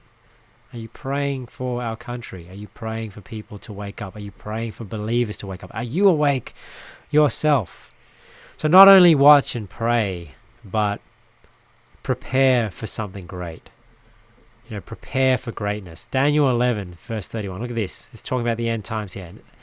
An arm shall stand on his part, and they shall pollute the sanctuary of strength, and shall take away the daily sacrifice, and they shall place the abomination that maketh desolate. Remember the abomination of desolation? And such as do wickedly against the covenant shall he corrupt by flatteries, but the people that know their God shall be strong and do exploits.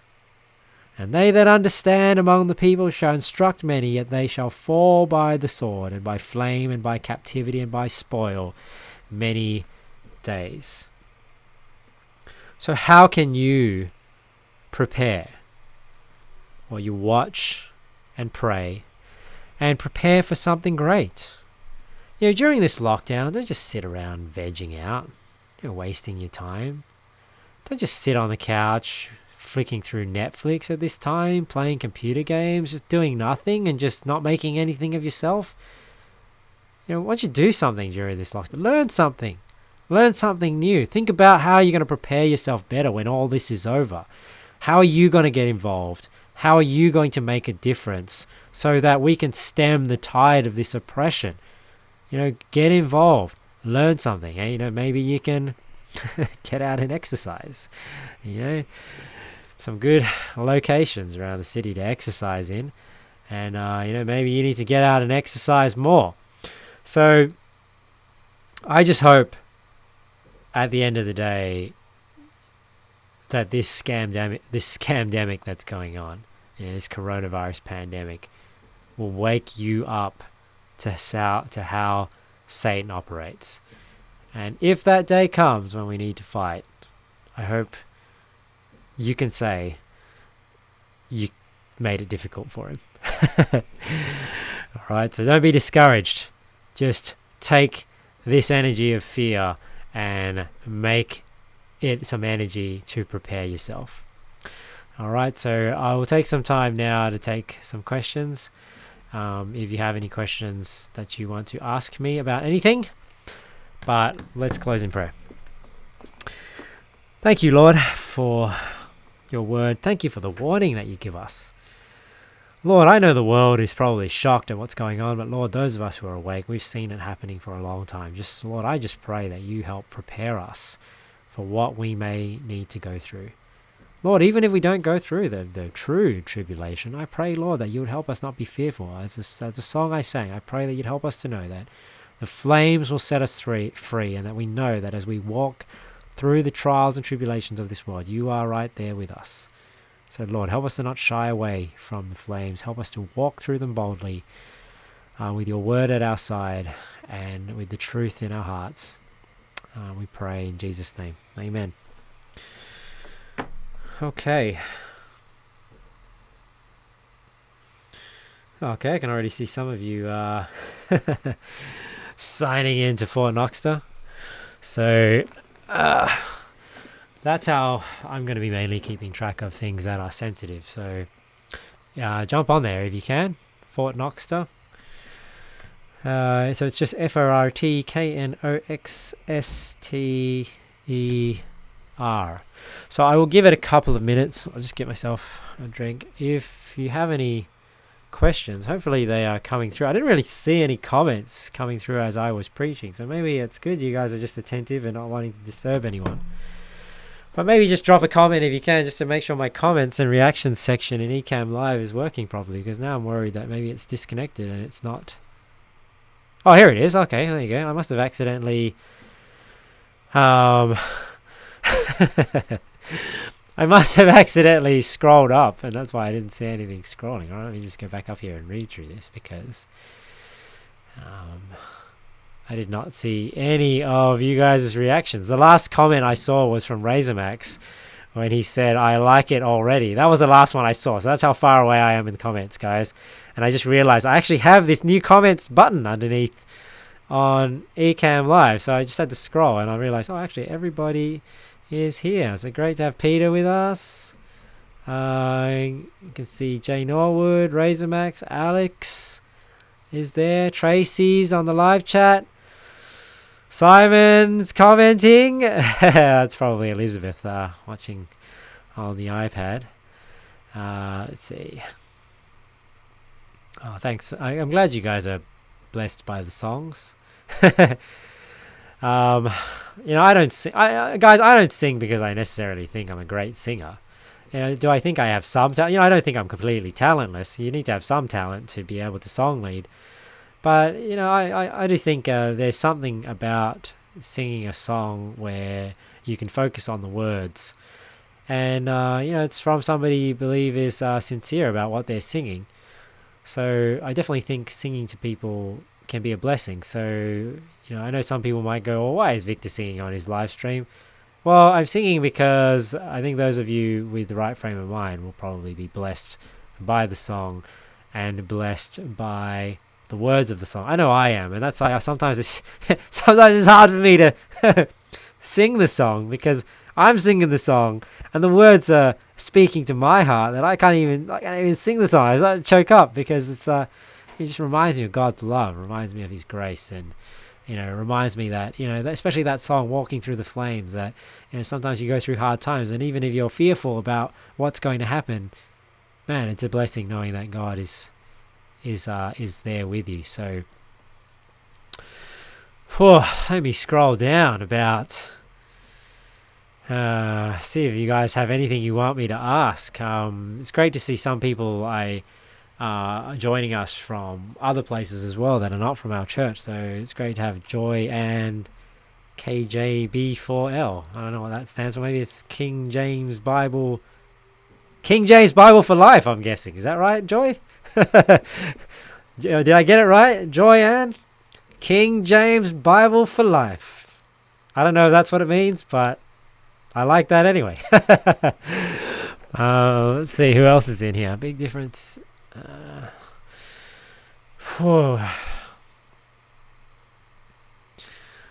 Let's see. Let's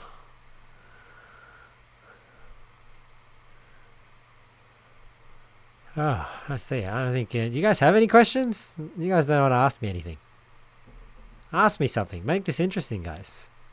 How many people have we got? I'm registering 24 people, so I'm glad people are signing on to this live stream. I guess that 24 is individual devices, so I'm sure there's more people as well. Okay, here we go. Question from Ruth Sorry. What are your thoughts on gold versus Bitcoin versus any other for alternative currencies?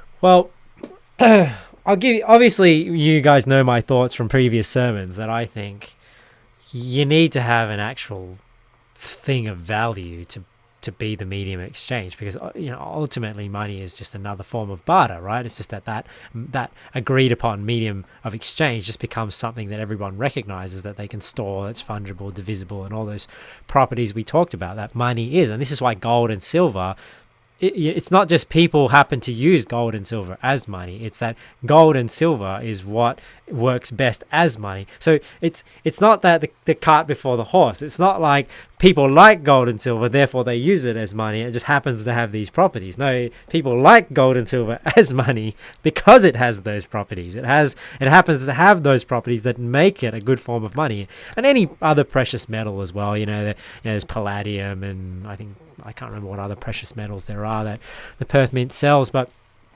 precious metals just have those properties that make it durable and a store of value and fungible, and people can melt them down, still use them for industrial purposes. So they actually have an industrial purpose, which is different to a currency, because paper, the plastic, has very little purpose. So even though it may, can money be worth more than the value on the actual surface of it? Yes, but then when let's say nobody is accepting gold as currency, you still have the gold and it still has an industrial use, it still has a purpose, but which is why it gives it value apart from being a medium of exchange. If the only value that is given to something is because it's a medium of exchange, it doesn't have an intrinsic value. So you can't say the intrinsic value is because it's a medium of exchange, because the reason why it's used as a medium of exchange is because it has an intrinsic value, right? Now, do people assign things that don't have intrinsic value and give them value? Yeah, because obviously people can value things at whatever they want. And can they operate on people's faith that they have value,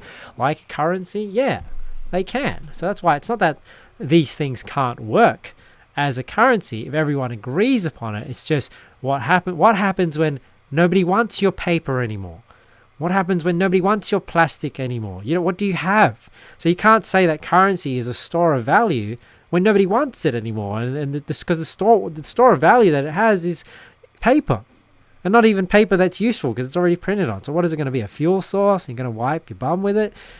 So you got to think, what could I do with it apart from being a medium of exchange? And that's why gold and silver, because it can be melted down, reused, it stores its value, it doesn't go bad, it doesn't rot. It can be used as a medium exchange. Now, if you understand those principles, if you understand that concept, then you know where Bitcoin fits into the picture, because Bitcoin, whilst it might be a great networking and technological solution, that doesn't mean it's a store of value. That doesn't mean it's any different. I mean, it's like, do currencies have technology built into them and all that sort of stuff? But what makes one currency better than another when somebody else can just come out with a currency? So you say, well, Bitcoin has all these technological advances. Well, if you understand Bitcoin technology, there are a lot of challenges with Bitcoin as well. It requires an enormous amount of electricity to make the transactions. Transactions are slow. They're starting to realize like small transactions are actually too expensive, right? Because of the proof of work that is required to calculate all these transactions that are going on with the people mining and earning Bitcoins. So there are, you already see like other types of Bitcoins coming out. So, if it's so great as a medium of exchange or as a network, why are there other networks that are better? And what's stopping somebody from wanting a different cryptocurrency? So it's not like it just has this unique place. But see, gold and silver is unique. You can't just replicate gold and silver. So it has a unique place. It can't just easily be replaced by something else, gold and silver.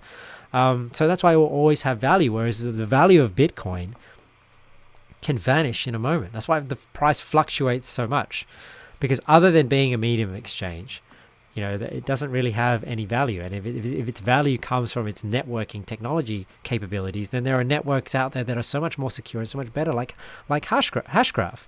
So I don't think it has a benefit. And in fact, I think cryptocurrencies are no different they're just like unregulated currencies. Because what is giving gold and silver value? Well, there's the industrial purpose. It needs to be mined. What's giving Bitcoin its value? Yeah, it requires resources for the network to give you Bitcoin. But once you have a Bitcoin, what do you have? Right? Besides a medium of exchange. But like I said, the value doesn't come just from something being a medium of exchange, because if that's the case, then the value is just built on whether somebody else is willing to be the greater fool and buy it from you. And now they have just a medium of exchange and nothing actually to do it with. So you can say, well, Victor, in prisoners use cigarettes as a medium of exchange. Yeah, well, because if nobody's accepting cigarettes, at least the inmate can smoke the cigarette. There's a use for it. So it's when that use, but yeah, at least with currency, you have a piece of paper, you have a piece of plastic. But with Bitcoin, what do you have? You have nothing. You have a point in a system somewhere. What happens when the system goes down? What happens when you don't have electricity? What happens when you get bumped out of the system? You lose your key. All that wealth is gone, right? So you don't even have what's physically in your possession, because nothing is physically in your possession with Bitcoin. So the way I see cryptocurrencies, if people want to invest in them, and they want to ride the bubble, ride the cryptocurrency wave, and make some money doing that. Hey, some people like to gamble, make money that way. I don't think it's a wise way to make money. But if you are able to time these things, then have at it. And you've got the money to be able to do it. Is it a wise investment? I don't think so at all. I don't see any difference between a global currency and a Bitcoin. It's value created from nothing. It's no different to printing money off a printing press. This money. Where did the value of the money come from? I think people are just giving Bitcoin value, but it's not so much because Bitcoin itself has value. It's because people don't like the government system. And for some reason, they think the government system works well, which is just like their cryptocurrency. And then they just want an alternative currency. But I think the solution is, if people really want a cryptocurrency, like I like the idea of a stable coin. A stable coin is basically a cryptocurrency that is backed by something. And there are ideas coming. I think the Perth Mint, I was looking into it, they have something called Infinigold. And that's something I got to research into, because I think that's a cool idea, where the Perth Mint is actually distributing a cryptocurrency based on the gold in their vaults. And I think that is cool. But at the same time, you don't want all your eggs in one basket. You want some physical gold and silver, because like I said, cryptocurrency is all great, and you say, well, it's safe if they store it and I can just transact on their app or whatnot. But then what happens when you don't have electricity anymore? You have to be off the grid. What are you going to use? So, there are companies out there that are trying to do actual gold. There's a company called Goldback. And Goldback it operates in states in the US where you are actually allowed to create competing currencies. And there are little communities that actually create these currencies where it looks like a piece of paper. It's a bill. But the actual design on the bill is foiled with gold. So it actually has an amount of gold on this currency, right? On this note. So it has the feel of a note, but then because it's really small amounts of gold, they're able to denominate it in, 1/1000th ounce of gold. And then they've worked it out to a certain way. So, so many notes then can make a fit. Because with precious metals, because you think today, well, $1, I trade, 10 $1, and then I have a $10 note. And you, in your mind, is that, well, that $10 note is no different to that $1 coin, because in reality, that piece of plastic, obviously the metal is probably worth more than the piece of plastic, but then in our mind, we just accepted that 10 $1 coins is worth the same as this $10 note. But if your value is based on the actual value of the precious metal, it doesn't work like that. If you have 10 1-ounce coins, they don't equal the same price as a 10-ounce bar. And you say, well, Victor, why wouldn't that be the case? Well, because when it actually comes to the value of precious metals, the value, it costs more to fabricate 10 1-ounce coins than it does one 10-ounce bar. So like we talked about the note and the coins, the 10 $1 coins, if you think about the manufacturing cost, the fabrication cost, it actually probably costs the government more to create those $1 coins and mint those $1 coins than it does for them to print that $10 note.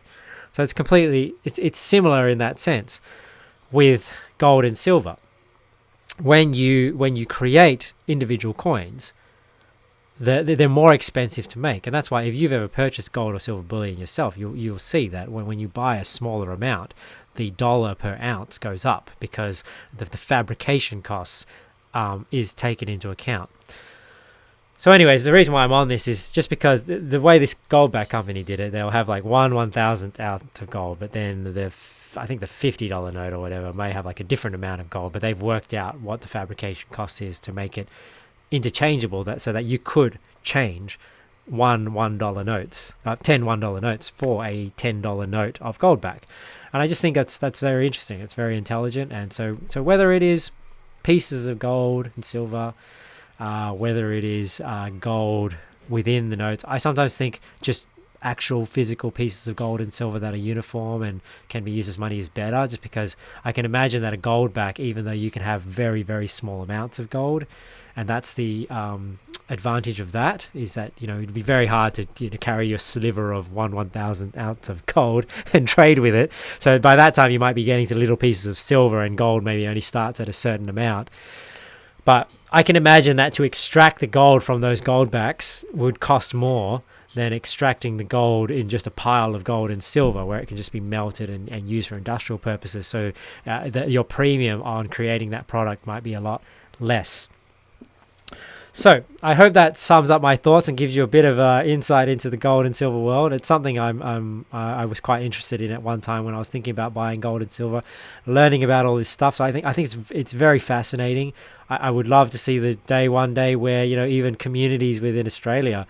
I don't know if it's illegal or not, but I guess barter's not illegal. You're just bartering, right? If there's communities within Australia and businesses start accepting gold and silver again, and that trend takes on, and people start to wake up to the fact that they want a stable income. They don't want the government to be able to print away their wealth, print away their money, just create money and just devalue your own currency. So it'd be interesting if a community sort of came up, and it could be ours, where businesses and people transact with each other with gold and silver. So if you're into cryptocurrencies, and I think something like InfiniGold is the way to go, where you have the cryptocurrency, you have the auditing trail and the security, but it is backed by something that is actually valuable. Well, probably spent way too much time on that question, but hopefully you guys find that interesting, and do a bit of research yourself. And if you want to talk about that at another time, definitely can. It's definitely something I'm always interested in. But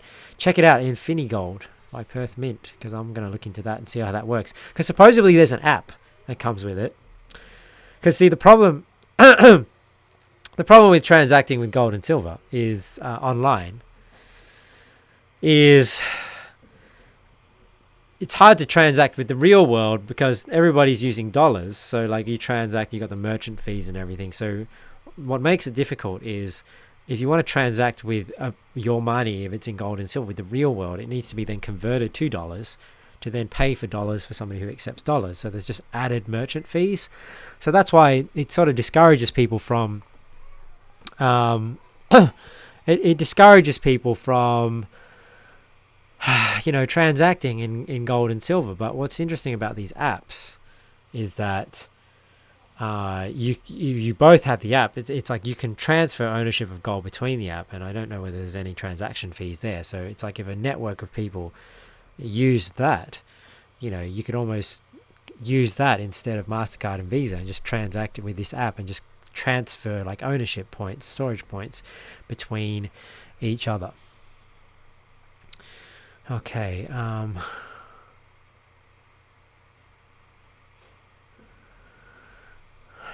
All right, let's see what else there is here. Scripture has authority says every pre-tribber will become a post-tribber when the tribulation begins. I wish that were the case. Scripture has authority, but I think a lot of people are pre-trib maybe because they're not even saved to begin with. But I guess you're right. I think every saved pre-tribber probably will become a post-tribber. So we'll see what happens there. At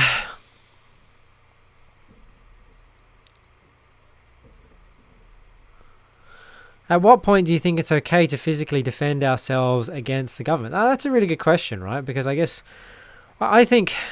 mean, these are just my thoughts right now, just sharing off the cuff. But I think it would be, because if you think about it, in a government, you're meant to submit to the higher power. And like in America, you think, well, is it right for Americans to defend their constitutional rights? And if a police state becomes tyrannical, should they defend against it? Are they breaking the law? Well, technically, they're not breaking the law, because they have a right to defend themselves, and they have a right to defend the Constitution of America and their Bill of Rights, which they are sworn to protect. So that in their land, that's like the ruler of their land right now. So you're not really going against the ruler of your land when you defend the Constitution. So my thoughts right now would be, if the government comes to take away your freedoms that are protected by the law, this is now like a foreign. It would be no different to somebody joining the army and being willing to protect their country against international terrorism. It's just sometimes that terrorism happens within. We don't recognize them as terrorists. And if somebody comes, it's no different. Like if a criminal comes into my house and breaks the law coming into my house, I have a right to defend myself and my family, right? And the law protects me. I'm not submitting to the law of the land. But when they come in and it's unconstitutional, that may be grounds they're no different to a criminal. Just because they're in a blue suit, they put on a blue uniform, and does that not make them a terrorist? So I would say probably situations like that, where you get an oppressive government that is going against the laws of the land. I just don't think it's up to us as Christians in order to establish our own system of government. But I do think it's within our right to defend the system of government that we have, that supposedly all our politicians and army and everyone swears an oath to protect. So when they start not protecting it, you're actually on the side of right as opposed to on the side of wrong or doing anything rebellious. Those are my thoughts, just off the cuff. I haven't really thought too much really about that, but that's a great question, Gersh. We were completely engulfed and couldn't comment till the end. Which really I do.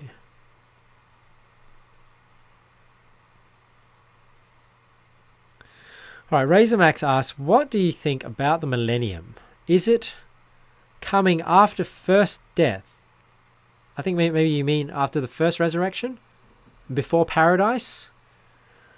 Who do you think goes there? Well, I don't know whether paradise I definitely don't ascribe to the position that paradise is this other place in the center of the earth, Abraham's bosom. I definitely reject that idea. I think paradise just refers to being with God. So, when you think about Jesus, he said to the thief on the cross, "Today thou shalt be with me in paradise." So obviously he was with him in paradise that day. It's not that it happens after the millennial kingdom. Now, is there paradise in heaven and then paradise comes on earth when God dwells on this earth? Maybe that's why it's like hell. It's like hell is in the center of the earth. Hell gets relocated to the heart of into outer darkness, but they're both referred to as hell. And maybe it's the same with paradise. Paradise is in heaven, but when heaven is on earth, that's paradise as well. So it's not wrong for somebody to say, I'm eternally in paradise, even though we recognize that you will be in heaven when you die, and then when you're given your new body, you will dwell on earth. So when does the millennium happen?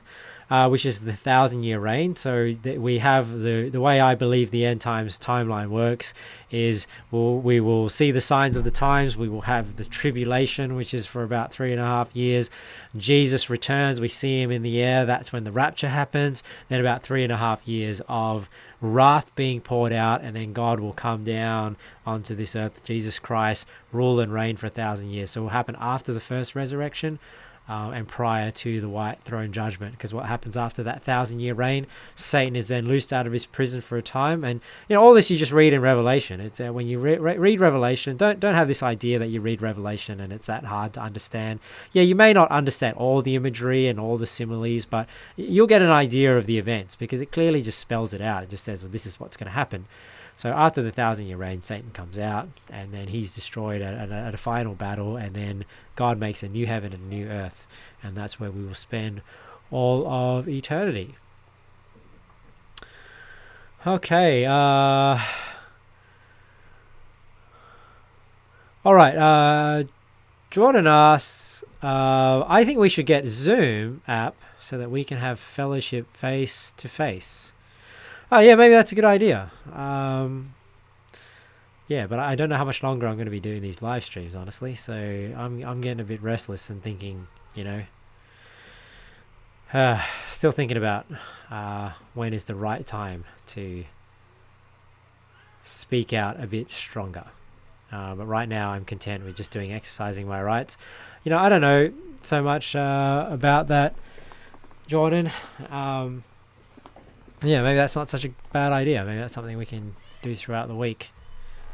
Just have some face-to-face fellowship. But I think if it's better to just reach out to people. I sometimes feel, I think the disadvantage of having something like that is people get a bit self-conscious.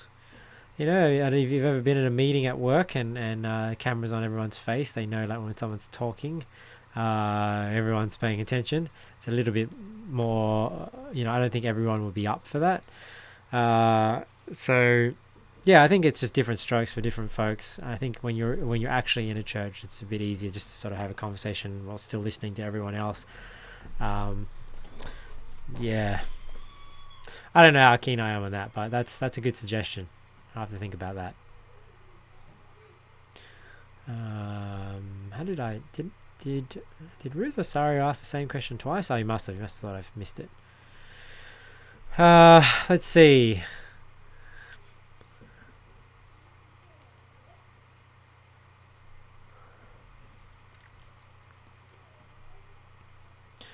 All right, Peter asks, how are people living in suburban areas supposed to head for the mountains? Should we look to live at places where we can run easier?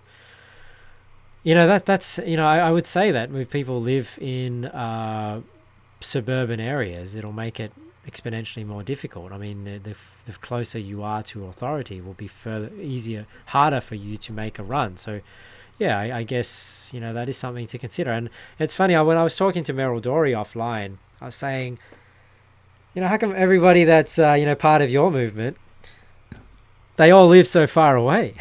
They all live out in the country and everything.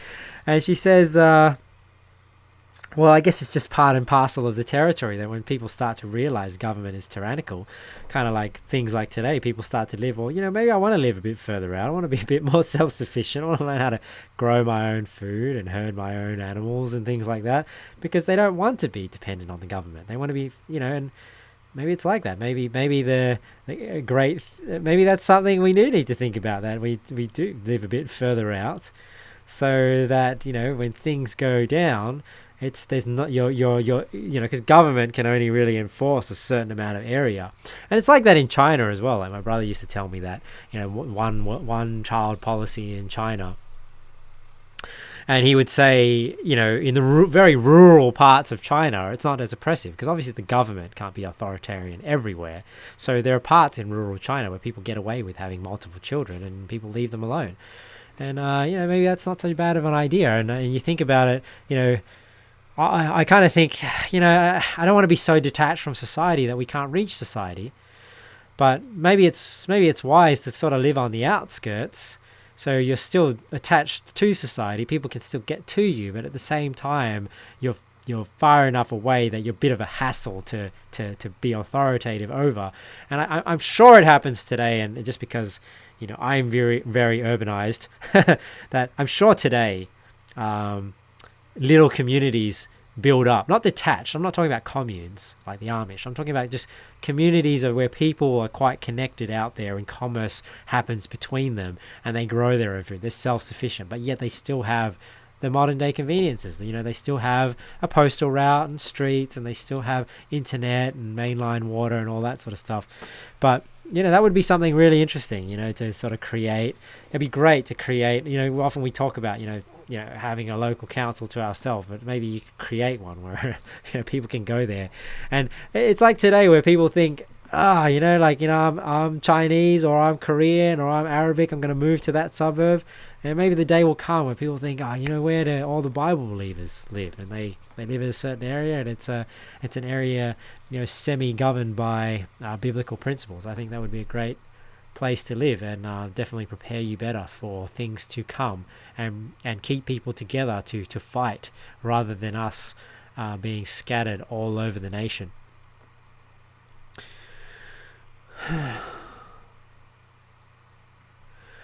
All right, Jordan asks, have you talked to anyone or your own thoughts on any way on any or your own thoughts on any a way to combat mandatory forced vaccinations if they come into effect, other than the people in our church? But what are you going to really do? I mean, when something's forced upon you, you either try and fight it legally, or you take a stand illegally, or you try and get away from it and try and fly under the radar. So I guess these are the options that you have.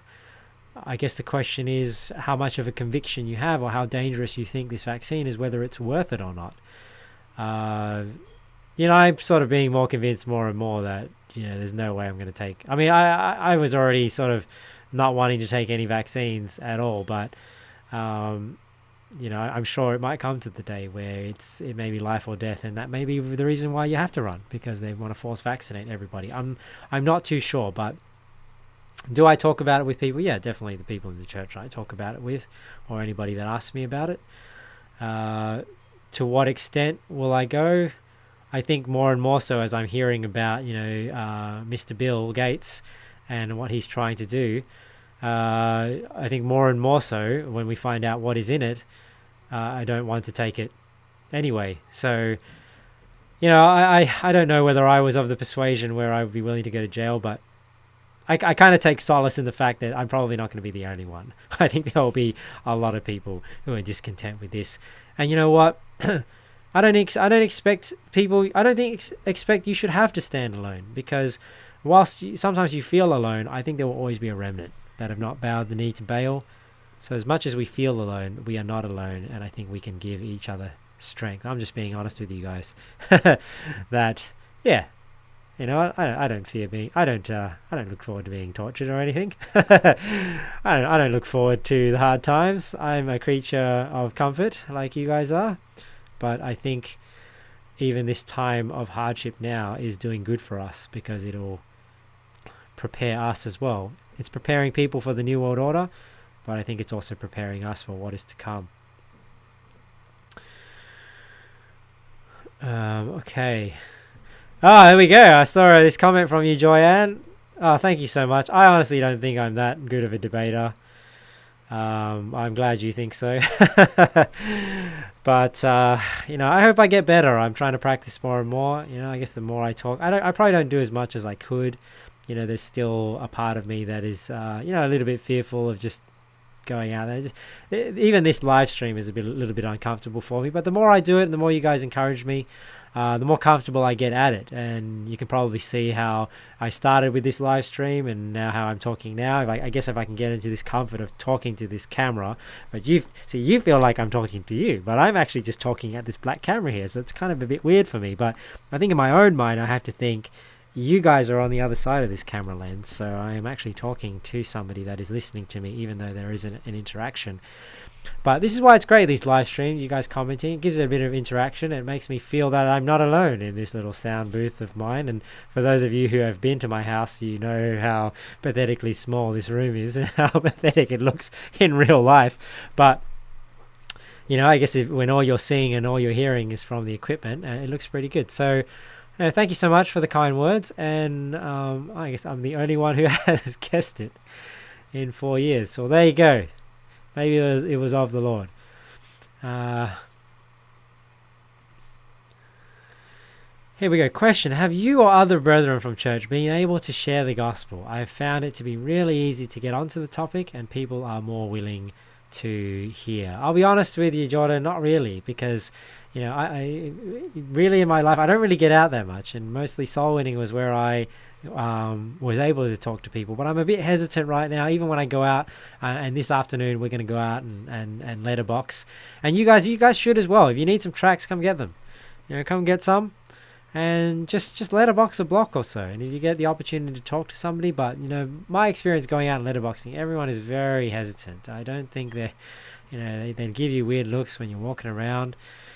But yeah, I think you're right. I think if you do strike up a conversation with people, they are way more willing to listen. So this is why sometimes I like going out and exercising on those Saturdays, because you get to talk to people. And when you talk to them, you can bring up some spiritual things and get them talking. I wanted to talk to this guy that came last Saturday, but I was sort of striking up a conversation. We were talking about things, but he didn't stay the whole time. So I was sort of thinking, sometimes it's easier when you strike up a conversation, get talking about things, especially if you know somebody that's on board with you. You're not just a stranger, just have a limited time, and you can talk about some things and then slowly ease into the conversation, ask them about spiritual things, and then preach the gospel to them. And I think you're definitely right. I think at these times, people are definitely more willing to listen. They're definitely are more open to what is going on. And people see what is happening in our government. They see the one world government happening. And, if you mention to them, it's interesting that, you're the Bible talks about these things. I don't know if you know that. All right, let's keep going. Let's see if I can find any other questions.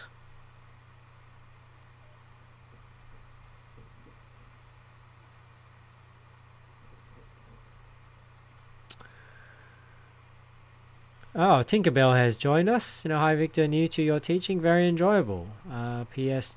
Jordan's mum. Okay, great. Well, I've never met you before. Hopefully one day we'll get to meet. If you're ever in Sydney, come down and visit us. I know sometimes Jordan visits on on special occasions.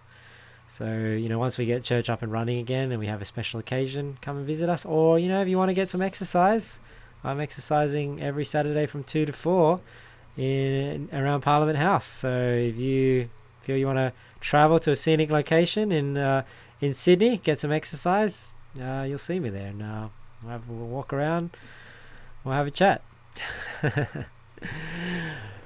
Okay. All right. Mike Harrison says, "Hey, Zoom is not secure. It's owned by China." China. So we might want to pick a different app. We often have a laugh in our church that, am I allowed to make fun of the Chinese because I look Chinese? That's why we did the Kung Flu bit in the latest Exercising My Rights video. And I just thought it was funny that, probably anybody else is not able to make that joke because they are not of Oriental descent. And I think it's even funny as well that, even Lewis and I are not of the same nationality and don't look the same, so nobody can draw the race card or anything because, what's funnier than an Asian man and a white man, exercising in the city, holding a sign and expressing dissent against what the government is doing. All right, Billy asks, what skills do you believe will be valuable to learn during these times? Well, I think some of the things that Lewis is promoting in our church, I think are quite valuable. Learning how to use maybe a weapon, learning some foraging skills. So that's like finding food in out and about, learning how to survive. Things like that I think would be useful. I don't know what else would be useful. I think when you think about survival techniques, I think if you had to live out in the wilderness for 3.5 years, what skills would be valuable for you? How to build a fire, how to build a shelter, how to, maybe even how to herd animals. It'd be funny if you're like going through the wilderness and you've got like you've been able to herd like a cattle of pigs or something, or maybe you can't. I don't know how they would survive. Maybe it's chickens. Maybe you have a herd of chickens that are following you and you can eat the eggs and harvest the chickens as you travel. I don't know whether it'll be that simple. I personally believe during the end times, that we will be provided for supernaturally, but will it be like the quails in the wilderness where God will bring the animals to us? Maybe we don't have to, it won't be so difficult for us to find food, but we definitely need the skills to be able to prepare that food. So maybe God expects his people to know somewhat how to butcher animals, because if you think in the Old Testament, they needed to know those skills. They needed, they had livestock and they would prepare and dress an animal. So maybe these are skills that we have largely lost, and the government wants us to lose it and wants us to be dependent on these centralized forms of food procurement, because when you don't know how to do that, you won't know how to bleed an animal. You won't know how to skin a rabbit or or pluck a chicken to prepare it for eating. So I think it's something that may be useful for God's people to know, and that skill set to be there and not lost. So, am I for people becoming farmers and growers of primary industry? I think it'd be great. I personally think Christians should be in every area of society. So, we got people wanting to join the police force. We got people that were wanting to learn these skills. You can't be an expert at everything. And just like God's people in the Old Testament, they were not an expert at everything. You had certain tribes that were expert at different things. And I think that's like that in the church. If you have an interest in something, you learn it. You become the expert, and you become the person that adds that value to the church. So whether it's knowing how to use a firearm, knowing how to start a fire, knowing how to find food, knowing how to herd cattle, knowing how to milk cattle, knowing how to bleed a chicken and pluck it, get the place so that it's safe to eat, all these sorts of things, knowing how to prepare tasty food in the wilderness, so everyone's not eating all this bland food. I definitely think that could be helpful. All right, I don't know if I'm getting through these questions quick enough. Let's see.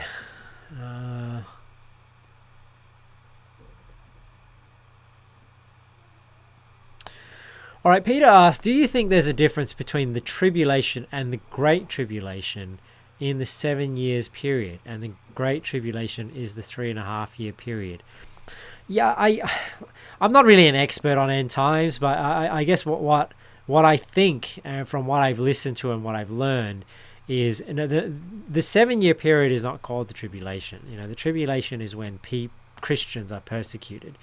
When God pours out his wrath in the second half of the second 7 year period, that is God's wrath. That is not referred to as tribulation. It's the pre-tribbers that have this idea that the whole 7 year period is a tribulation period. And they think that our position of post-trib is actually mid-trib. That's why they call it mid-trib, because they think it happens in the middle of the 7 year period. And therefore it's in the middle of the 7 year tribulation. So we would believe a 3.5 year tribulation, a 3.5 year wrath. But where I think the distinction is between the tribulation and then there is great tribulation, like really bad, is kind of near the end of the tribulation. So things are already quite bad, and you're seeing wars and rumors of wars and famines and pestilences and this one world government. But then you see just no flesh will be saved unless Jesus comes. The tribulation is so bad that it's just that. So it sort of makes you think, is that when you have to flee into the mountains? So really you're not going to be out there for that long? And in the meantime, it's just struggling to live under this oppressive government and maybe just sort of getting away from it all and trying to get out from under its umbrella. But then it's like they come after everyone hard. And only unless you take this mark of the beast, you will be killed. You'll be hunted and killed. And that's when we're on the run. And then Jesus cuts that period short. So there is that belief out there that, you have the general tribulation period, and then near the end when it gets really hot, maybe 10 days, like people use the passage in Revelation, you have tribulation 10 days, be thou faithful unto death, and I'll give thee a crown of life to that church. Sometimes people think that's what the Great Tribulation is. It's that last period when you're on the run, and literally, how it's like, we're sort of talking about how do you survive out in the wilderness, but maybe you don't have time. You're on the run, and you are like actually literally running for 10 days until you look up and Jesus comes. Thank God for that. Let's see, what other questions do we have here?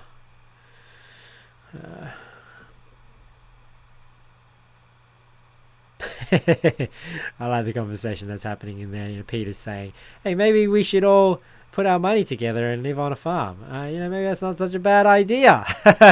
I guess that's what we kind of do as a church. We put our money together. Maybe, a lot of people, churches put their money together and get a property and get a church building, and that's where they have church. Maybe that's why they do it. Maybe we just haven't woken up to that fact yet. And, maybe it is time to start digging a bunker in the middle of whoop whoop. For you Americans, if you don't know what that means, whoop whoop just means out in the middle of nowhere. I don't know whether it comes from making fun of the Aboriginal language, or I don't know what because usually places that are really far away have like all these Aboriginal names, and maybe that's why Australian or white Aussies just come up with this out in the middle of whoop whoop. If anybody knows the meaning of whoop whoop, maybe they can tell me. Let's see.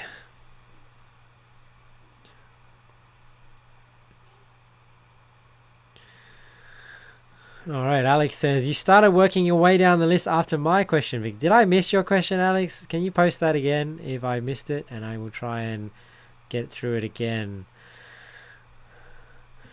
All right, Ruth Asari asked, tell us more about your experiences so far on the street exercising. Well, I would be lying to you if I had hoped that more people would have come.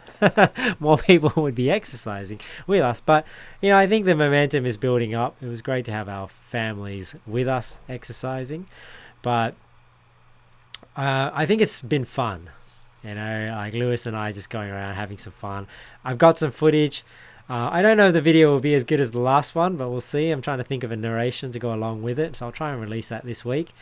But honestly, I think in terms of the interaction with people has been positive. I mean, I don't, if I was to count on my hand the amount of people that have responded to the sign versus negatively responded, I think more people are positive. I think most people think that these lockdowns are, really silly. So, it was a bit awkward at first, sort of doing things, but now we're just sort of having some fun with it and trying to get some good footage. But hopefully, I'm hoping that the trend catches on.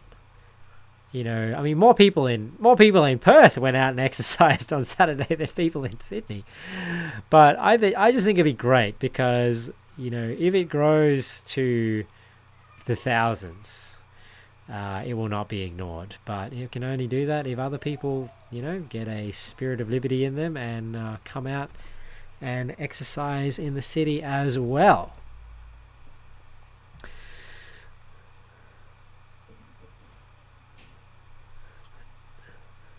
Okay, Razormax asked, do you count the days of Great Tribulation? Were you trying to count the exact time? How long is it going to last? I don't think we will necessarily know the exact amount of days, so I think we give a given a general period, but I think when it happens, it will be obvious. Let's see.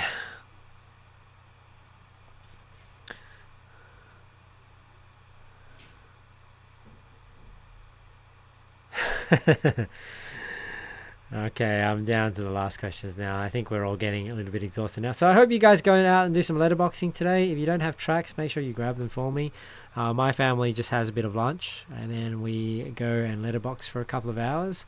And we have letterboxed quite a few of the neighborhoods here. You actually go through the tracks pretty quick when you're letterboxing. So I might have to buy some new tracks soon and get some more printed, and that'll mean we don't have to stick those stickers on there anymore. I have to go check the storeroom at the community center to see if I left any there, but I'm pretty sure I took all of them and they're with me here in the room there.